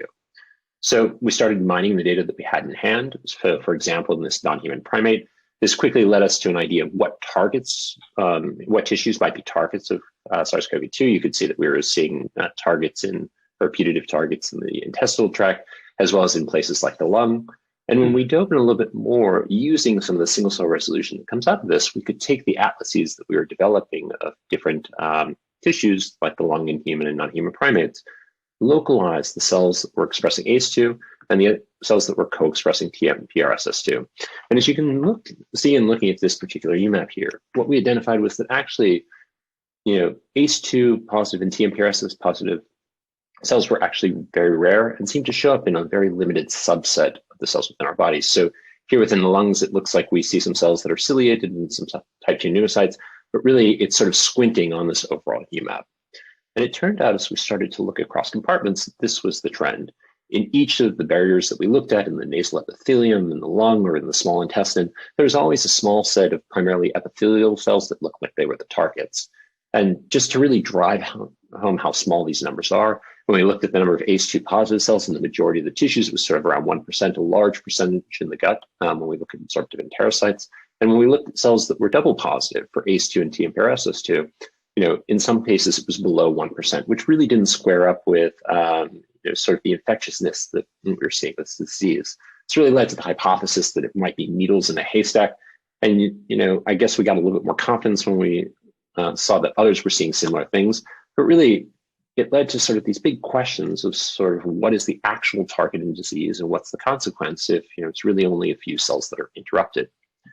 So I'm sure I don't have to tell you that there have been around 20,000 plus papers on COVID. And so we've started to look at a lot of this to begin to understand what are the targets of infection and what is the impact of severe disease. When we look at what the virus is targeting, there's been a lot of work that's been done ex vivo, looking at cell lines or at air-liquid interfaces. And these have really given us an idea of some of the epithelial cells that might be targeted, like ciliated cells. There's been a little bit of work in vivo looking at slides from autopsy, or in some cases looking at bowel fluid. But in many of these, it's been very hard to actually fully sample the compartment, figure out exactly what's happening, or, the models haven't really recreated some of the features that we want. On the other side, we've started to begin to understand what are some of the impacts of severe disease. We've seen that there's broad systemic inflammation, that severe disease is associated with a reduction in interferon signaling, and that there are shifts in some of the important immune populations, like changes in macrophages. But really, we're still lacking a good understanding of what are the actual in vivo targets in some of the first tissues that become infected, like the nasopharynx or the lung. We don't really understand what is the sequelae of disease, what's happening as a result of this infection. So in order to try and start to get at this, we partnered with a number of people around Boston and down in Mississippi. And so this was a collaborative project done with partners at University of Mississippi Medical School, Boston Children's, and others around, including Bruce Horowitz, Eric Glover, and Jose Ordovas. And what's so funny about this study when I think about it is that I've never actually met Sarah in person, even though we've now done the study with her, sort of all coordinated over Zoom. And I feel like we know one another, even though there's been no physical interaction. And what we decided that we were going to try and do to really look at the first targets of infection was to go to the nose. And you might say, well, that's funny, but remember that, the majority of people who are getting tested for virus are getting tested with these annoying nasopharyngeal swabs that feel like they're tickling your brain. And what we wondered is if we could take advantage of these as a way of sampling, some of the targets of early infection. So we're going to take these swabs, isolate cells off of them, try and do single cell RNA-seq, and then identify what are the populations that exist and which are the ones that appear to be infected. This may sound like a tall task. I will say that it is a tall task. It took a lot of time in combination with Bruce's lab and with Jose's lab and with Sarah's lab to develop a protocol that would work for this, where we would collect swabs, quickly cryopreserve them, and then figure out how to isolate the cells that were floating off in media and also the ones that were stuck to the swab. There's a protocol that's up on Protocols.io that I would encourage you to take a peek at if you're interested in this sort of stuff. But at the end of the day, we could get out viable cells from COVID positive and COVID negative individuals, and you could even see the ciliated cells swimming around under the hemocytometer. So given that we had a protocol that worked, we went and actually started collecting a large cohort. And so we collected about 58 individuals spanning a range of different conditions from control through COVID-19. And so, really there are four groups that are going to be most important for what I'm going to talk about today. Controls who are COVID negative by PCR, controls who actually are in critical condition, they're WHO 7 to 8 criteria. And these are people that are intubated and are on mechanical ventilation, but they do not have COVID and they come from a variety of different other cases, as well as a large number of individuals who have mild COVID-19, so WHO 1 to 5, and those who have more severe disease 6 to 8. We have a good representation across the ranges of severity. And also when we look at demographics, we see that we have a good balance among genders. And, actually we get good representation across ages as well. And when we think about who we're profiling, it's representative of the community that is being impacted by COVID within the University of Mississippi Medical Center area. So across these 58 individuals, we pull in about 32,500 single cells. And this is the TISNI that we get at the end of the day. And I'm just going to orient you to it really quickly to give you a sense of what it is that we're actually sampling. So on the epithelial side up here, we get our basal stem cells that then move down through some mitotic cells into goblet cells and into some secretory populations that then bridge through these developing ciliated cells over to more mature ciliated cells. We have some deuterosomal intermediates that I'll come back to in a little bit. Some squamous cells that probably come from sampling a little bit deeper into the nose, as well as some immune populations and some more specialized cell subsets like ionocytes and enteroendocrine cells that many of you may be familiar with.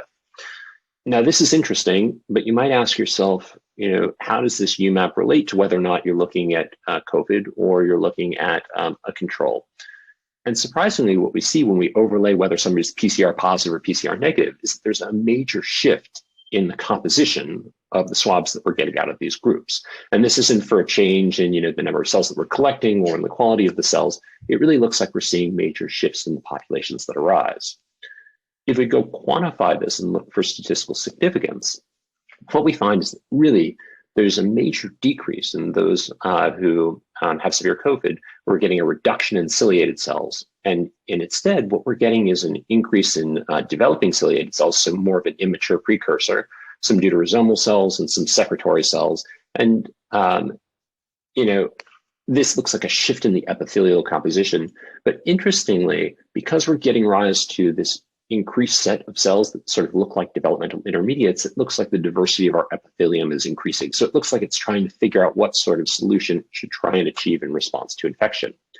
Since we're talking now about sort of the epithelium and we're thinking about differentiation, we're thinking about sort of these intermediate states, you might naturally ask yourselves, could we try and use some of the techniques that people have developed to think about developmental trajectories and whether they're impacted by COVID infection?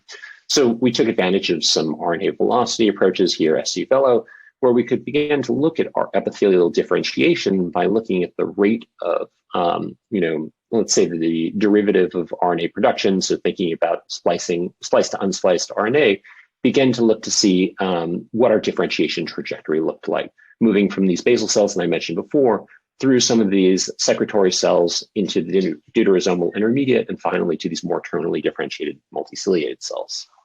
When we run this, we get this beautiful map, now just looking just at the epithelial cells, removing everything else, where we start off with these basal stem cells right here. They differentiate up and then move in through these goblet cells, these secretory cells, and then across this ciliated bridge into these more terminally differentiated cells. Our squamous cells are on their own island, which is okay. But what we surprisingly see when we start to go look at COVID is that there's a major change in what this map looks like. So when we look at the PCR negative individuals, those who are our controls, we still see that we have our basal cells and this nice differentiation. We don't see so much of this bridge, which may be consistent with the fact that turnover of this epithelium is on a longer scale, so it's more like 60-ish days. And we have this isolated set of ciliated cells over here with multiple different subpopulations within them. When we look instead at what we're seeing in SARS-CoV-2, what you can appreciate now is that there's actually this bridge where there's active movement across these different populations between ciliated cells and some of these secretory populations right here. And even more surprisingly, when you look at the inferred direction of some of these arrows, you can now see that some of them appear as though they're starting to go backwards. So, maybe there's some dedifferentiation going on here, maybe some transdifferentiation, but we're seeing sort of this sort of scrambling of the epithelia. Now, you might say it's interesting to see that you're getting, a change in relative composition and in some of these properties. But if you look within subsets, are there changes associated with infection? So what we can do now is we can go and we can control for each individual cell type that we're looking at. And we can say, are there changes between our control population and those who have mild disease, control in those who have more severe disease, or even when we look between those with mild and severe disease to see if there's a difference associated with severity. And what we see is that in many places, there aren't major changes in the genes that are being expressed. The place where it really looks like all of the business is happening is when we look at some of these ciliated cells down at the bottom. So you might say, well, what are these genes that are changing so significantly among our ciliated cells? Well, it's not surprising when you go and create a volcano plot and you look at, say, for example, control versus mild disease or control versus severe disease. There's a significant upregulation of a number of genes associated with immune response. For the aficionados in the group, you can see a number of ISGs like MX1 and IFIT, so responses to interferon that are coming in very strongly, as well as antigen presentation, things like HLA. But intriguingly, when we start to not look at these right here, but look at the contrast between mild and severe disease, what we see is that actually in more severe disease, there's a downregulation of a number of these programs. So it looks like in individuals who fare better, who go on to have more mild courses, there's a much stronger upregulation of a number of these antiviral response genes that are critical for protection against infection. You might say, well, is this just something that happens in the ciliated cells? You already said to me that ciliated cells become decreased as I start to think about, COVID. It turns out the answer is no. As we look across all of the different epithelial subsets, we consistently see an upregulation of, interferon response genes using a previously established signature in mild disease, then decreases in more severe disease. And this isn't for lack of interferon receptors. We can see that we have equivalent expression of, type 2 and type 1 receptors across these populations. It really just seems to be a blunting of this antiviral response. And, this is really cool, to think about, because if you've been following the literature, it turns out that reduced ISG expression in the periphery in PBMCs has been shown to be associated with more severe disease by Max Krummel's group. And there have been these really interesting studies that have shown that, the genetic variants can result in more severe disease, as can autoantibodies against interferon. And so what I'm really trying to tell you here is that if you look at, one of the initial target tissues of infection, it looks like already by looking at that tissue, we can begin to, figure out whether or not somebody's going to go on to have a more severe or less severe course. Now, naturally, you might be saying to yourself, well, if this is all about interferon, who's producing it?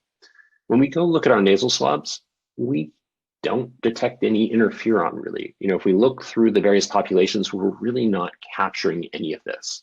Many of you who do single-cell RNA sequencing might be saying to yourselves, well, is that just an artifact of the preparation that you're using? It's hard to tell exactly, but I will tell you in some other studies that we've done with Manuel Garber's lab out at UMass, and this is on bioRxiv, we have been able, using this exact same technology and approach, to detect interferon alpha and beta. So we can detect it, but we're not. Thinking a little bit more about things that we can detect, a lot of what we originally were trying to do here was to identify what are the targets of viral infection. As I'm sure many of you are well aware, all of these single-cell RNA sequencing pipelines start off with some sort of cell isolation, some reverse transcription, some amplifications, and sequencing. And what we wondered is if we could get good viral reads by taking advantage of this oligo-DT primer, because it won't discriminate between polyadenylated mRNA and the SARS-CoV-2 transcripts, which are polyadenylated as well. So what we can do is, instead of aligning just to a human genome, we can align to a joint SARS-CoV-2 human reference, taking advantage of some of the things that have been developed by the field. And what we find is that when we look at our mild and severe cases, that we're getting a good number of COVID UMIs in our various individuals. When we look at our controls and our convalescents, we can see that we have a couple reads. We're not getting it in our control population here. And you might be asking, why are we getting some reads in some of these populations?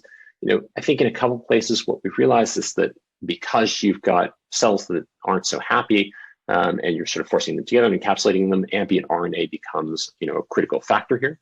So taking advantage of some work that was posted on the bioRxiv by Stephen Fleming and the Geb's group, went in and did some ambient correction to try and get down to who we thought were bona fide RNA expressors.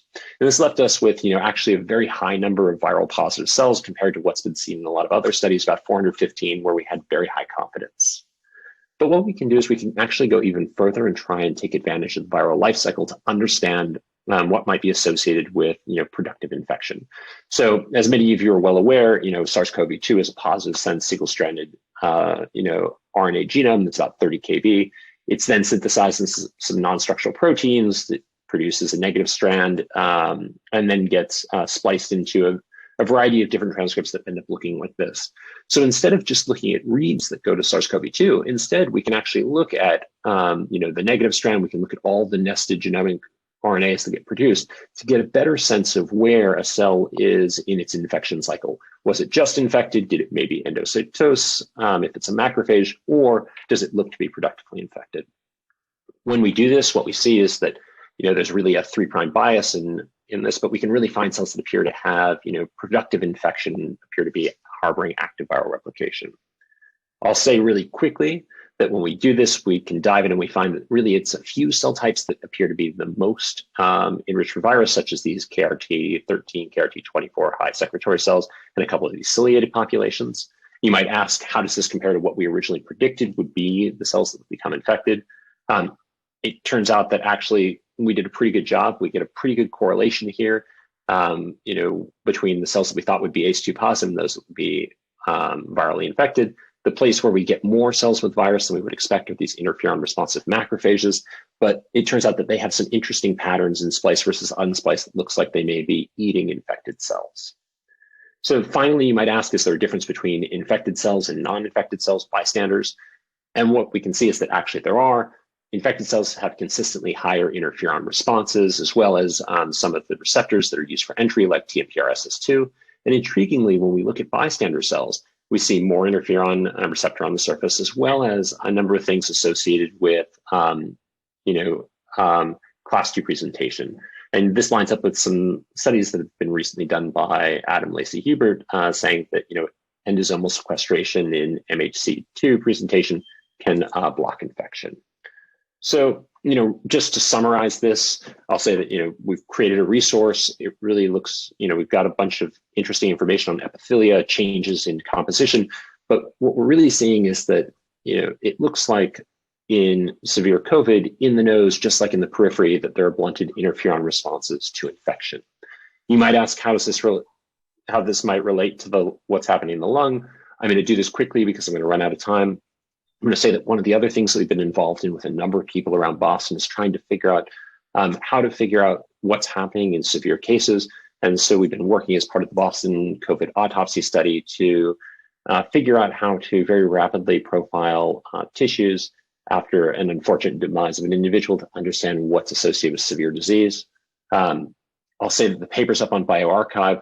what you can see once again when you compare COVID versus healthy is a major shift in some of the epithelial populations and major gene expression changes within them, as well as some interesting changes in endothelial cells. The final point that I'll put out there for everybody is that we've been thinking a lot about, what happens in humans. The other important piece is to think about what are the appropriate models that you can intervene back to humans. And here we've been generating a number of different data sets in the context of non-human primates and Syrian golden hamsters. These is an example of mild cases. These is more of an example of severe disease, so that we can contextualize and test different interventions. Finally, I'll just say that all the data is, being publicly available. We've been putting it up in advance of even putting it out there, and so I'd encourage you to go play with it, download it, and ask us if you have anything you'd like to look at. Finally, I want to thank my lab, and in particular, these set of individuals who, decided to just dive in. There's been a great partnership with Jose, who used to be a postdoc and now runs his own lab at Boston Children's Hospital, as well as, really spearheaded by Carly, Andrew, Vince, Josh, Michaela, and Riley. And I want to thank all the study participants and their families, without whom none of this would have been possible. A very large number of collaborators. These are not things done in a vacuum, and our funders. And with that, I'll just say thank you. Thank you, Alex, for a great talk. We have a few questions. So does the swab analysis give clues as to the loss of smell or taste by patients, e.g. the loss of olfactory receptor expressing cells? So it's a fantastic question. It's something that we do not know yet. So if you think about it, what nasal swabs do is they let you sort of scrape the surface of the nasal epithelium. So we're not really doing deep sampling. We're not really getting any neuronal cells. So it's one of those things that we would love to look at, but it's a more invasive procedure to get access to some of that deeper tissue. Okay, I'm sorry, that was from Michael Bosch. Now we have a question from Tim Shaver. How similar might this response look in the case of the common cold? In other words, how much is this COVID specific versus a general response to viral infection? So it's a fantastic question. It's actually something that we've been trying to do a lot of. I showed you some data that came up in the context of flu, and one of the things we're trying to figure out is, what makes COVID different from flu in a lot of places. One of the things that people talk a bunch about, and that we're seeing in our data, is that COVID does not really induce type 1 interferon responses, and that might be one of the problems. I showed you that reduced ISGs and type 1 interferons actually results in more severe disease. And when you look at sort of infection with COVID, it seems like it actually has a bunch of tricks up its sleeve to downregulate host ISG production. In flu, you don't see a ton, but you see much, much more than this. And in many other viral infections, it's just screaming. So I think that there's a lot to learn about successful host responses, not only by looking at mild versus severe disease, but also by comparing and contrasting across a couple of different viral infections. And so we're hoping to do some flu, hoping to do some RSV and a couple others. And I didn't have time to talk about it, but actually in the swabs that we looked at, we went in and we looked at whether people had multiple infections. In some places, we got some RSV and a little bit of flu, but we didn't have enough power to really figure out if there were things that were associated with co-infection or one virus versus the other. Okay, great. So we have another question from Jared Schlossberg. How would you go about making, making inferences about changes in the transcriptome due to infection versus pre-existing differences that are biasing which cells or individuals get infected? So it's a great question, Jared. What I'd say is that there are a few cell types that are getting consistently infected across individuals, but there are many cell types that show up as infected as unique to specific donors. And what's surprising about a lot of this is the heterogeneity in which cells become infected. There are some trends that you see in some populations that are more enriched, but it's hard to figure out whether those are patient-specific differences or whether we just need more power to resolve some of these pieces. And once you play into that sort of the dedifferentiation, transdifferentiation, how sort of the current state of the cell and its infection status overlay becomes complicated. I think that the other thing that's really fascinating in the back of this is we and others have done some work in the past looking at like allergic inflammation, and there you also see that chronic inflammation there, type 2, so IL-4, IL-13 changes the epithelial barrier, but that seems to also change what cells can be targeted, which cells express ACE2 and so on. So I think there's a lot more to understand about, sort of what is the cellular ecosystem of the epithelial look like? How does it vary across individuals? How do environmental factors and like, do you live in a city? Do you live in the suburbs? Do you have allergies? Do you have asthma? Play into helping you to determine which cells become infected. I think that what we get out of this is we get some hypotheses that we then like to go back and test in some of the ALIs and models that I showed you before.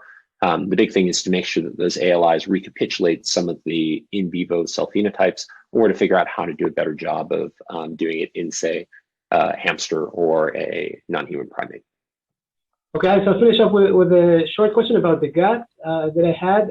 So we saw that ACE2, you showed, is expressed in the villi cells, and these are massively turning over.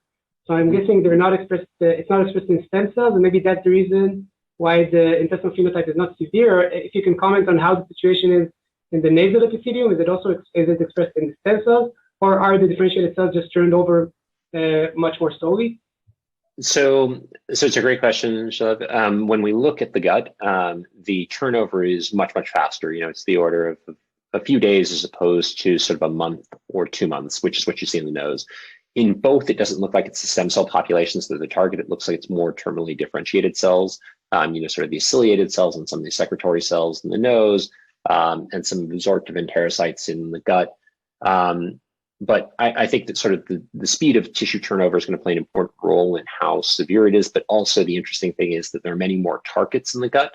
And so we still have to work out a little bit more as to what is the difference between the two. We've done some sampling of gut, but as you can imagine, it is a more invasive procedure. We're now at the point where it becomes very easy to get the nose because people are just so used to getting tested by a nasal swab. If you say, hey, do you mind if we do the other nostril so that we can see what's happening in your epithelia? People are like, sure, no problem. And so excited to learn a lot more about what the nose looks like, in healthy individuals across multiple different ancestries and geographies, and to think about how that may come back in. And hopefully one day to figure out how that relates to other barrier tissues that are affected, but might be harder to get some of those tissues. Okay, thanks a lot, Alex, for the great talk. We're moving now to the short talks. We have Regan Hamill from the University of Cambridge, UK, who will tell us about FAP-B5 expressing subpopulation of inflammatory myeloid cells and chronic spinal cord injury. Yes. So to start off, thank you to the organizers for selecting this abstract for a short talk, and thank you all for tuning in today. I am a PhD student in the Plakino lab at the University of Cambridge, and as mentioned today, I'm going to talk about the time-resolved single-cell RNA sequencing profiling of myeloid cells after spinal cord injury, which has identified a novel FAP-B5 expressing subpopulation of inflammatory myeloid cells in chronic spinal cord injury. The data that I will show today can be reviewed on our preprint and at the poster session later today. So to get started, traumatic spinal cord injury is a highly debilitating pathology that afflicts thousands annually, irreversibly reducing quality of life, and currently no fully restorative therapies exist. The pathology is highly dynamic, and it begins with an initial mechanical insult that compromises the structural integrity of the spinal cord and the blood-spinal cord barrier, and initiates a cascade of biological events known as the secondary injury, through which the damage continues to spread to the adjacent tissue. The secondary injury is made up of three main phases: the acute, subacute, and chronic. And each of these are highly dynamic and multifaceted, and I don't have time to go into all of them today, but we'll focus on a common component that's present throughout the course of the pathology, which is inflammation.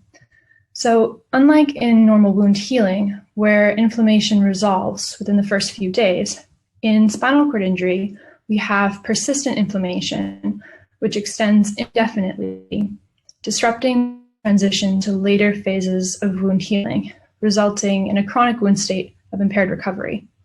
And interestingly, in normal wound healing, myeloid cells return to normal levels within weeks. But here, just like in other chronic wound states, after spinal cord injury, myeloid cells remain elevated. So what are myeloid cells? Well, this is an umbrella term for a diverse set of immune cells that respond to tissue damage and pathogens. So in a central nervous system parenchyma, we have microglia, which under healthy conditions maintain their populations in the brain through local proliferation and have a lifespan of over 1 year in mice and even longer in humans. And in contrast, the peripheral myeloid cells, such as macrophages, arise from hematopoietic stem cells in the bone marrow. And under healthy conditions, they will circulate in the blood and are very short-lived, with a typical lifespan of up to 3 days. But upon spinal cord injury, infiltrating macrophages can take on the morphology and transcriptional profiles of microglia, making them very difficult to tell apart. And it is clear that both types of myeloid cells, so both these infiltrating macrophages and the microglia, drive inflammation after spinal cord injury, but the transcriptional pathways behind these responses is not yet understood. So this brings me to our hypothesis, which is that a specific myeloid cell identity disrupts the progression of normal wound healing and could be targeted to resolve the chronic wound state. But how can we overcome this challenge of disentangling microglia from infiltrating macrophages? Well, in this study, we used a fate mapping mouse line, which we dubbed the cremato-mouse, and it takes advantage of the differing lifespans between microglia and infiltrating macrophages. So with this mouse line, tamoxifen administration and then a 28-day washout period leaves microglia as double positive for YFP and RFP, while the infiltrating myeloid cells, including the macrophages, are YFP positive only. And this tool allows us to isolate these myeloid cells and study their respective roles after spinal cord injury. So to fully address our hypothesis, we used this cremato-mouse line to generate a mouse model of moderate contusion spinal cord injury, and we collected the tissue from the lesion epicenter or sham injured controls at 5 different stages after spinal cord injury, ranging from the acute to the early chronic. Thanks to the cremato-mouse, we then used FACS sorting, or FACS, to isolate microglia and infiltrating myeloid cells, and then we performed single-cell RNA sequencing using the 10x Chromium platform. After quality control, our data set comprised nearly 31,000 myeloid cells from the lesion epicenter across 5 time points and the sham-injured controls.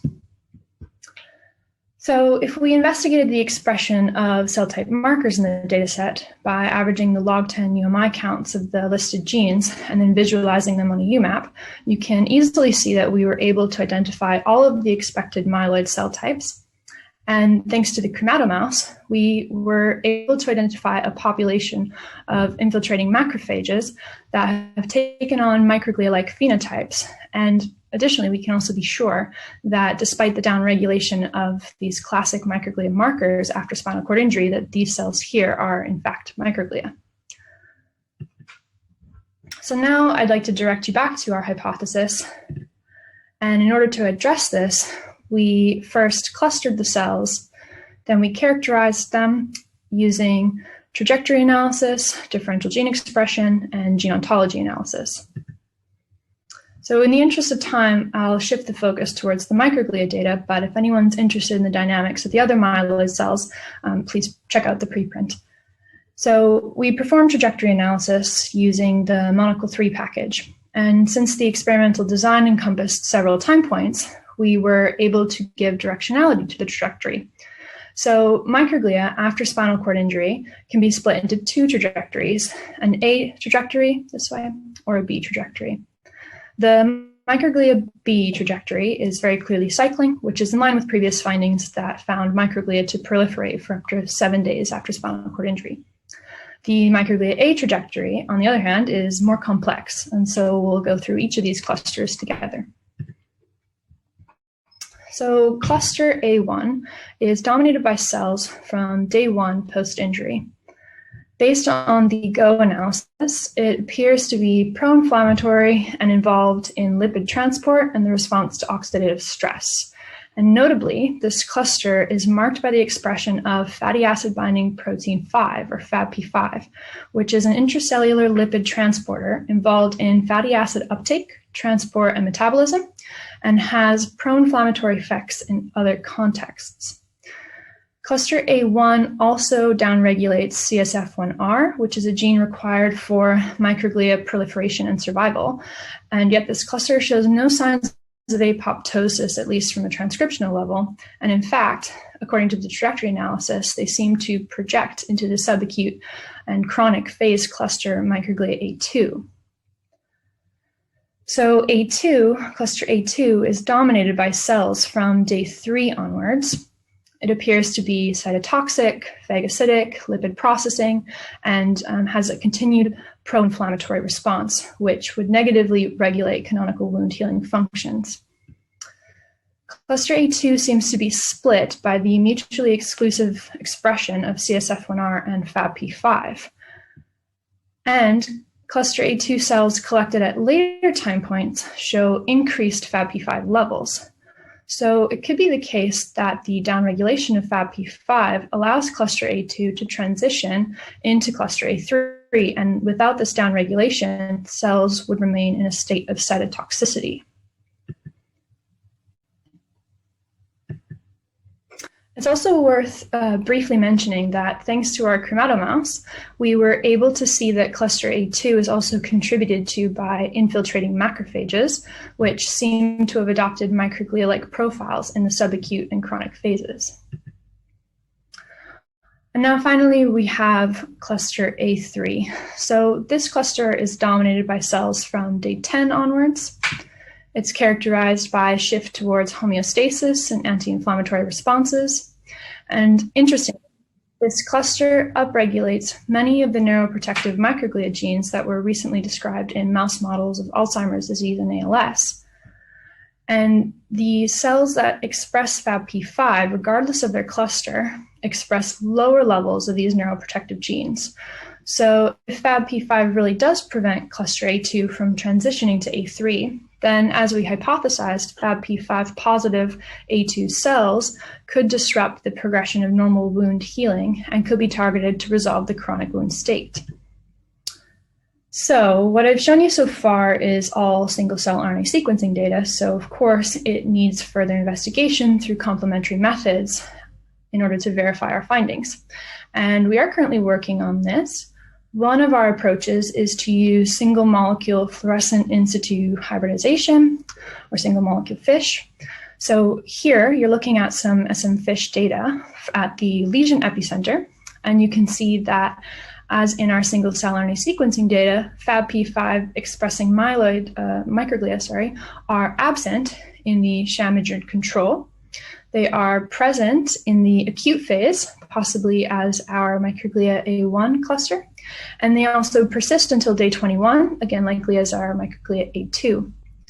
I'd also like to draw your attention to the morphology of these microglia. So in the control, you can see that the microglia have this nice ramified morphology, but by day 3, they are highly activated and amoeboid. And then by day 21, the FABP5 positive microglia denoted by the white arrows remain amoeboid, while the FABP5 negative microglia, with this red arrow here, seems to have recovered something of this ramified morphology. So to summarize, we believe that the FABP5 positive cluster A2 cells, which are contributed to by both microglia and a population of subacute and chronic infiltrating macrophages, may disrupt the progression of normal wound healing after spinal cord injury. And as I mentioned, this all requires further investigations. Some of the things that we're working on are providing some spatial context using immunohistochemistry and SM FISH. Other things that we're working on are functional studies, which are going to be really important to understand the actual role here of FABP5. So we're working on an in vitro study right now to knock down FABP5 in myeloid cells. And we also have a FABP5 specific knockout mouse line under a myeloid lineage promoter. So we're going to investigate the effects of myeloid cell FABP5 knockout after spinal cord injury. And with that, I would like to thank my labs, the Bucchino Lab, the Marioni Group, and our collaborators, as well as all of our funders. And I'm very happy to take any questions. Thanks, Regan. That was awesome. So just to jump into questions here, Michael says very nice data and asks if you could comment on how cell death pathways are perturbed along pseudotime in your injury model. Sorry, how cellular pathways are? How cell death pathways are perturbed along pseudotime in your injury model. Cell death pathways? Sorry, I can't quite hear you. Cell death.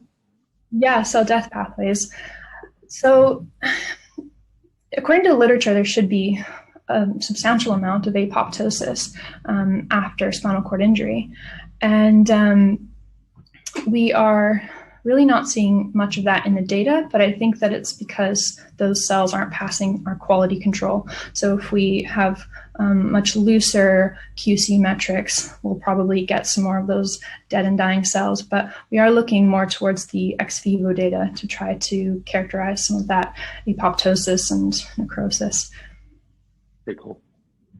Homera asked if you could elaborate on what other processes are going on along the different time points, other than inflammation, remyelination, regeneration, etc. Yeah, so of course it really depends on the cluster and the time point. But if we start with the microglia A1 cluster, which temporally is occurring first, of course there's lots of inflammation, but there is also the start of some phagocytosis. We have some lipid processing as well, and that seems to be carried over until the microglia A2, where we have no signs of regeneration yet. So again, as I mentioned, that's a lot of inflammation in this cluster A2, but then a lot of cytotoxicity, a lot of ROS production, which kind of goes hand in hand. But then once we get into that cluster A3, the one that seems to be contributed mostly by subacute and early chronic cells, that's when we start to get these go terms for regeneration or axon regeneration. Of course, we're looking at myeloid cells, so you can't really say that that's coming directly from them, but hopefully they're having some kind of slightly regenerative effect. But if you look at the pathology in mice, at least, you don't see a ton of regeneration. You see a little bit, but obviously these animals do not become fully repaired like a salamander or something. Yeah. So Regan, Chris McGinnis asks if you could comment on the role of lipid metabolism on macrophage polarization in this context, and really is asking, is the role of FABP5 mostly metabolic?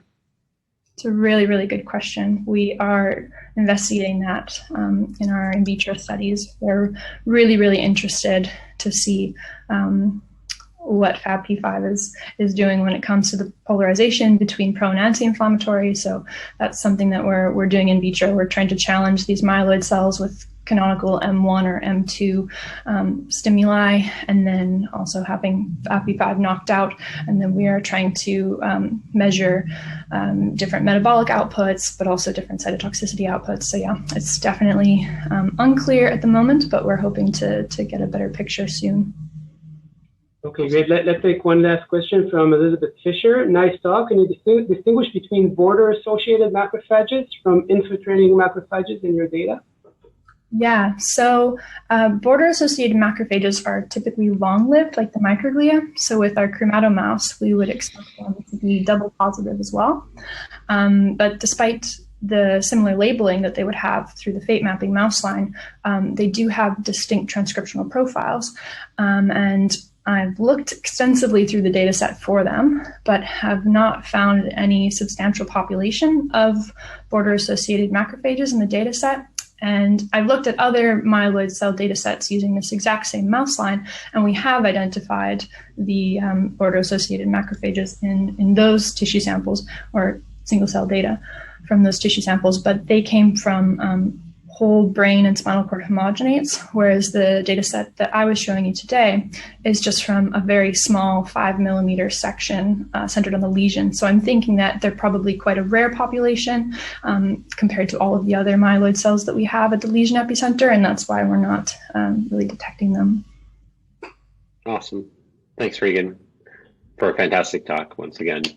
So we're going to move into our final talk of the session from Sarah Pfau, who's a postdoc at Harvard Medical School, is going to be talking about vascular and perivascular cell profiling, reveals the molecular and cellular bases of blood-brain barrier heterogeneity. Sarah, the floor is all yours. Looking forward to your talk. Thank you. All right, thank you for the introduction, and thank you to the organizers for giving me an opportunity to present this work today. So the blood-brain barrier, or the BBB for short, is important for normal brain function. It supports neuronal function and protects the brain from harmful substances. However, this protective role also makes it an obstacle for drug delivery to the brain. The regulation of the BBB is complex. Endothelial cells, or ECs, here shown in purple, comprise the brain blood vessels and are the site of the BBB in mammals. Brain ECs have specialized properties that promote low blood vessel permeability. However, BBB properties are also dependent on factors from the cellular microenvironment. So transplantation experiments have shown that the brain environment contains factors that induce BBB properties. And to determine the source of these cues, several studies have looked at the role of perivascular cells, such as pericytes, here shown in teal, and astrocyte endfeet, here shown in blue, finding that they are important for the formation and maintenance, respectively, of the blood-brain barrier. Interestingly, it's also been observed that different brain regions show different BBB properties. On the extreme end of this heterogeneity are the circumventricular organs, which are small brain regions that have leaky BBB, despite being in the context of brain pericytes and astrocytes. The leakiness of these regions is essential for their function, which involves communication between the brain and the periphery, and they regulate processes such as hunger, thirst, and blood pressure.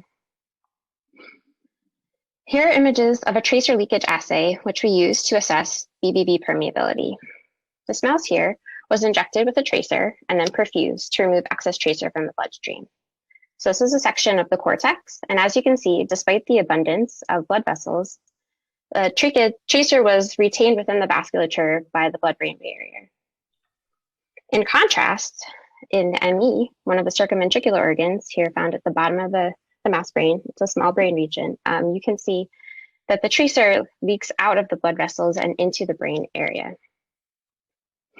This image was taken using a 3D tissue clearing and imaging method, which was developed in the lab of Zhuhao Wu at Mount Sinai School of Medicine. He's our collaborator. It's an aqueous-based method. And it was performed by Urs Lingen, who's a postdoc in my lab who I've closely collaborated with on this work. And all the rest of the images, the fluorescent images in this talk, were produced by him using this method. Okay, so we hypothesized that differences in brain endothelial cell function, together with local differences in the BBB environment, are what modulate regional barrier function. And we sought to leverage the natural differences in the BBB, so between the cortex and, in our case, the median eminence, to try to find differences that would naturally modulate barrier properties. And so together, using single-cell RNA sequencing with this imaging method, we were able to both look at rare cell types in this small brain region and also map them back into, in the case of the ME, the entire brain region, and then in the cortex, the size match region, to really understand the molecular correlates between the data. All right, so we performed in-drop single-cell sequencing using cells from both these areas in adult wild-type mice.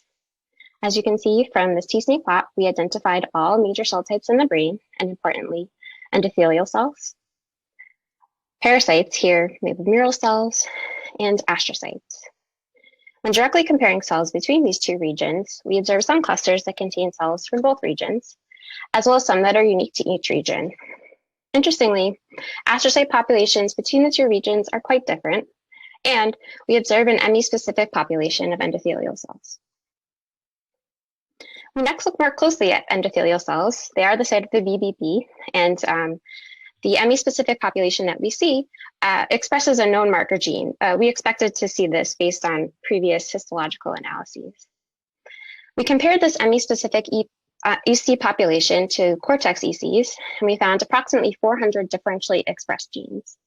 And these included genes that were important for the BBB, such as tight junction components, transporters, immune molecules, and transcription factors.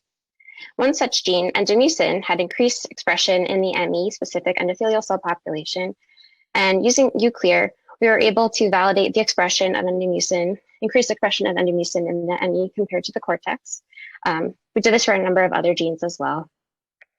Additionally, using uClear, we were able to observe striking differences in endothelial cell morphology. So just looking here at white, this is a blood vessel marker, endothelial marker. You can see the morphology looks quite different. We quantified these data and found that there's increased endothelial cell density as well as increased capillary diameter.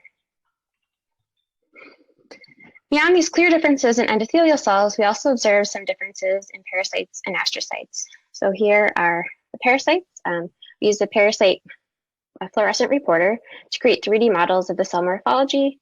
And you can tell comparing the ME with the cortex, these cell morphologies appear to be quite different.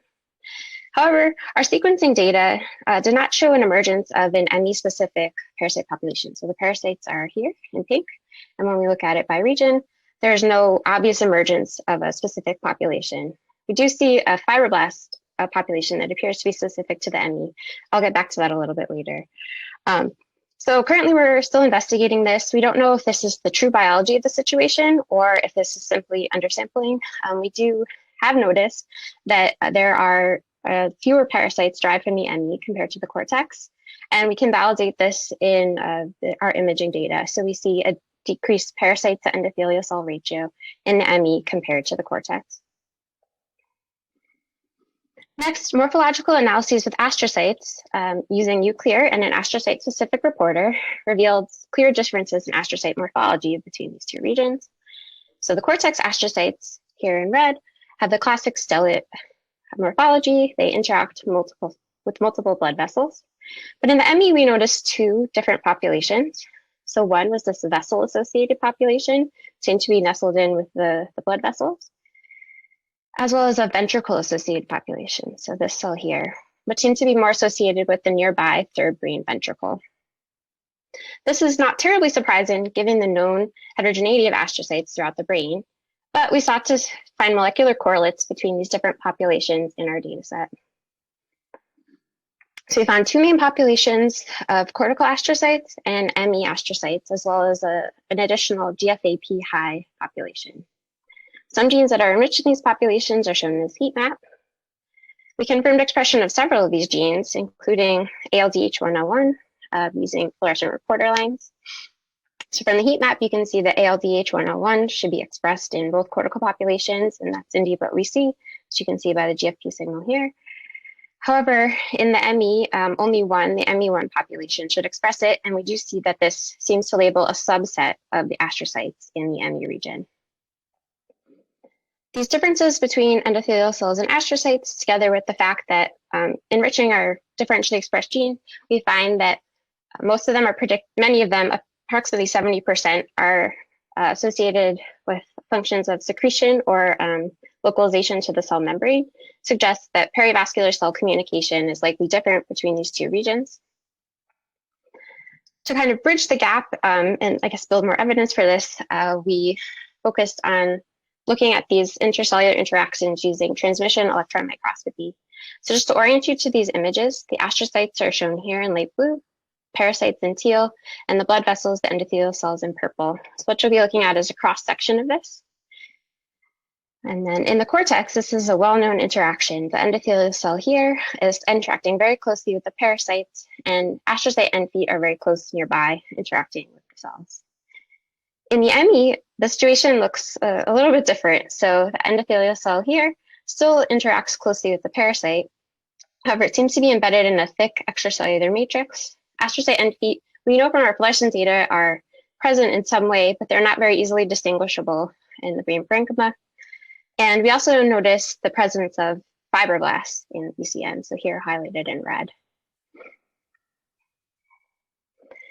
So to investigate the intercellular relationships between these, we performed region-specific expression analyses to look for intercellular signaling. We used a method developed previously by Kumar and colleagues. We assembled a ligand receptor database, which included well-characterized pairs listed by the original authors, as well as some that we found to be differentially expressed in the ME and cortex ECs, parasites, and astrocytes. We calculated an interaction score by looking at the expression of these two molecules in candidate signaling cells and receiving cells. So here I'll show you endothelial cells and parasites and endothelial cells and astrocytes. And we're looking for pairs with molecular complementarity. Using this method, we find some pathways that we expect. So between endothelial cells and astrocytes, here we see enriched VEGF signaling. And in endothelial cells and parasites, we see an expression of the PDGFR beta, PDGFB signaling pathway. Additionally, when you compare them side by side, we do see differences between the two regions. this is an area of ongoing investigation, and we're hoping that these molecular analyses will help serve as a stepping off point to further dissect how each cell type specifically contributes to BBB heterogeneity. So with that, we observed striking molecular and morphological differences in endothelial cells, parasites, and astrocytes between the ME and the cortex. And we detected regional differences both in intercellular interactions as well as the expression of intercellular signaling molecules. And in conclusion, looking forward, we hope that understanding how regional BBB heterogeneity is achieved may help us better understand regional brain functions and may allow for the development of more effective, potentially region-specific targeted therapies. With that, I'd like to acknowledge my advisor, Qinghua Gu, Ors Langen, who I mentioned previously, the postdoc I collaborated closely with, other members of the Gu Lab, our collaborators, the core facilities at HMS, and my funding source. So thank you.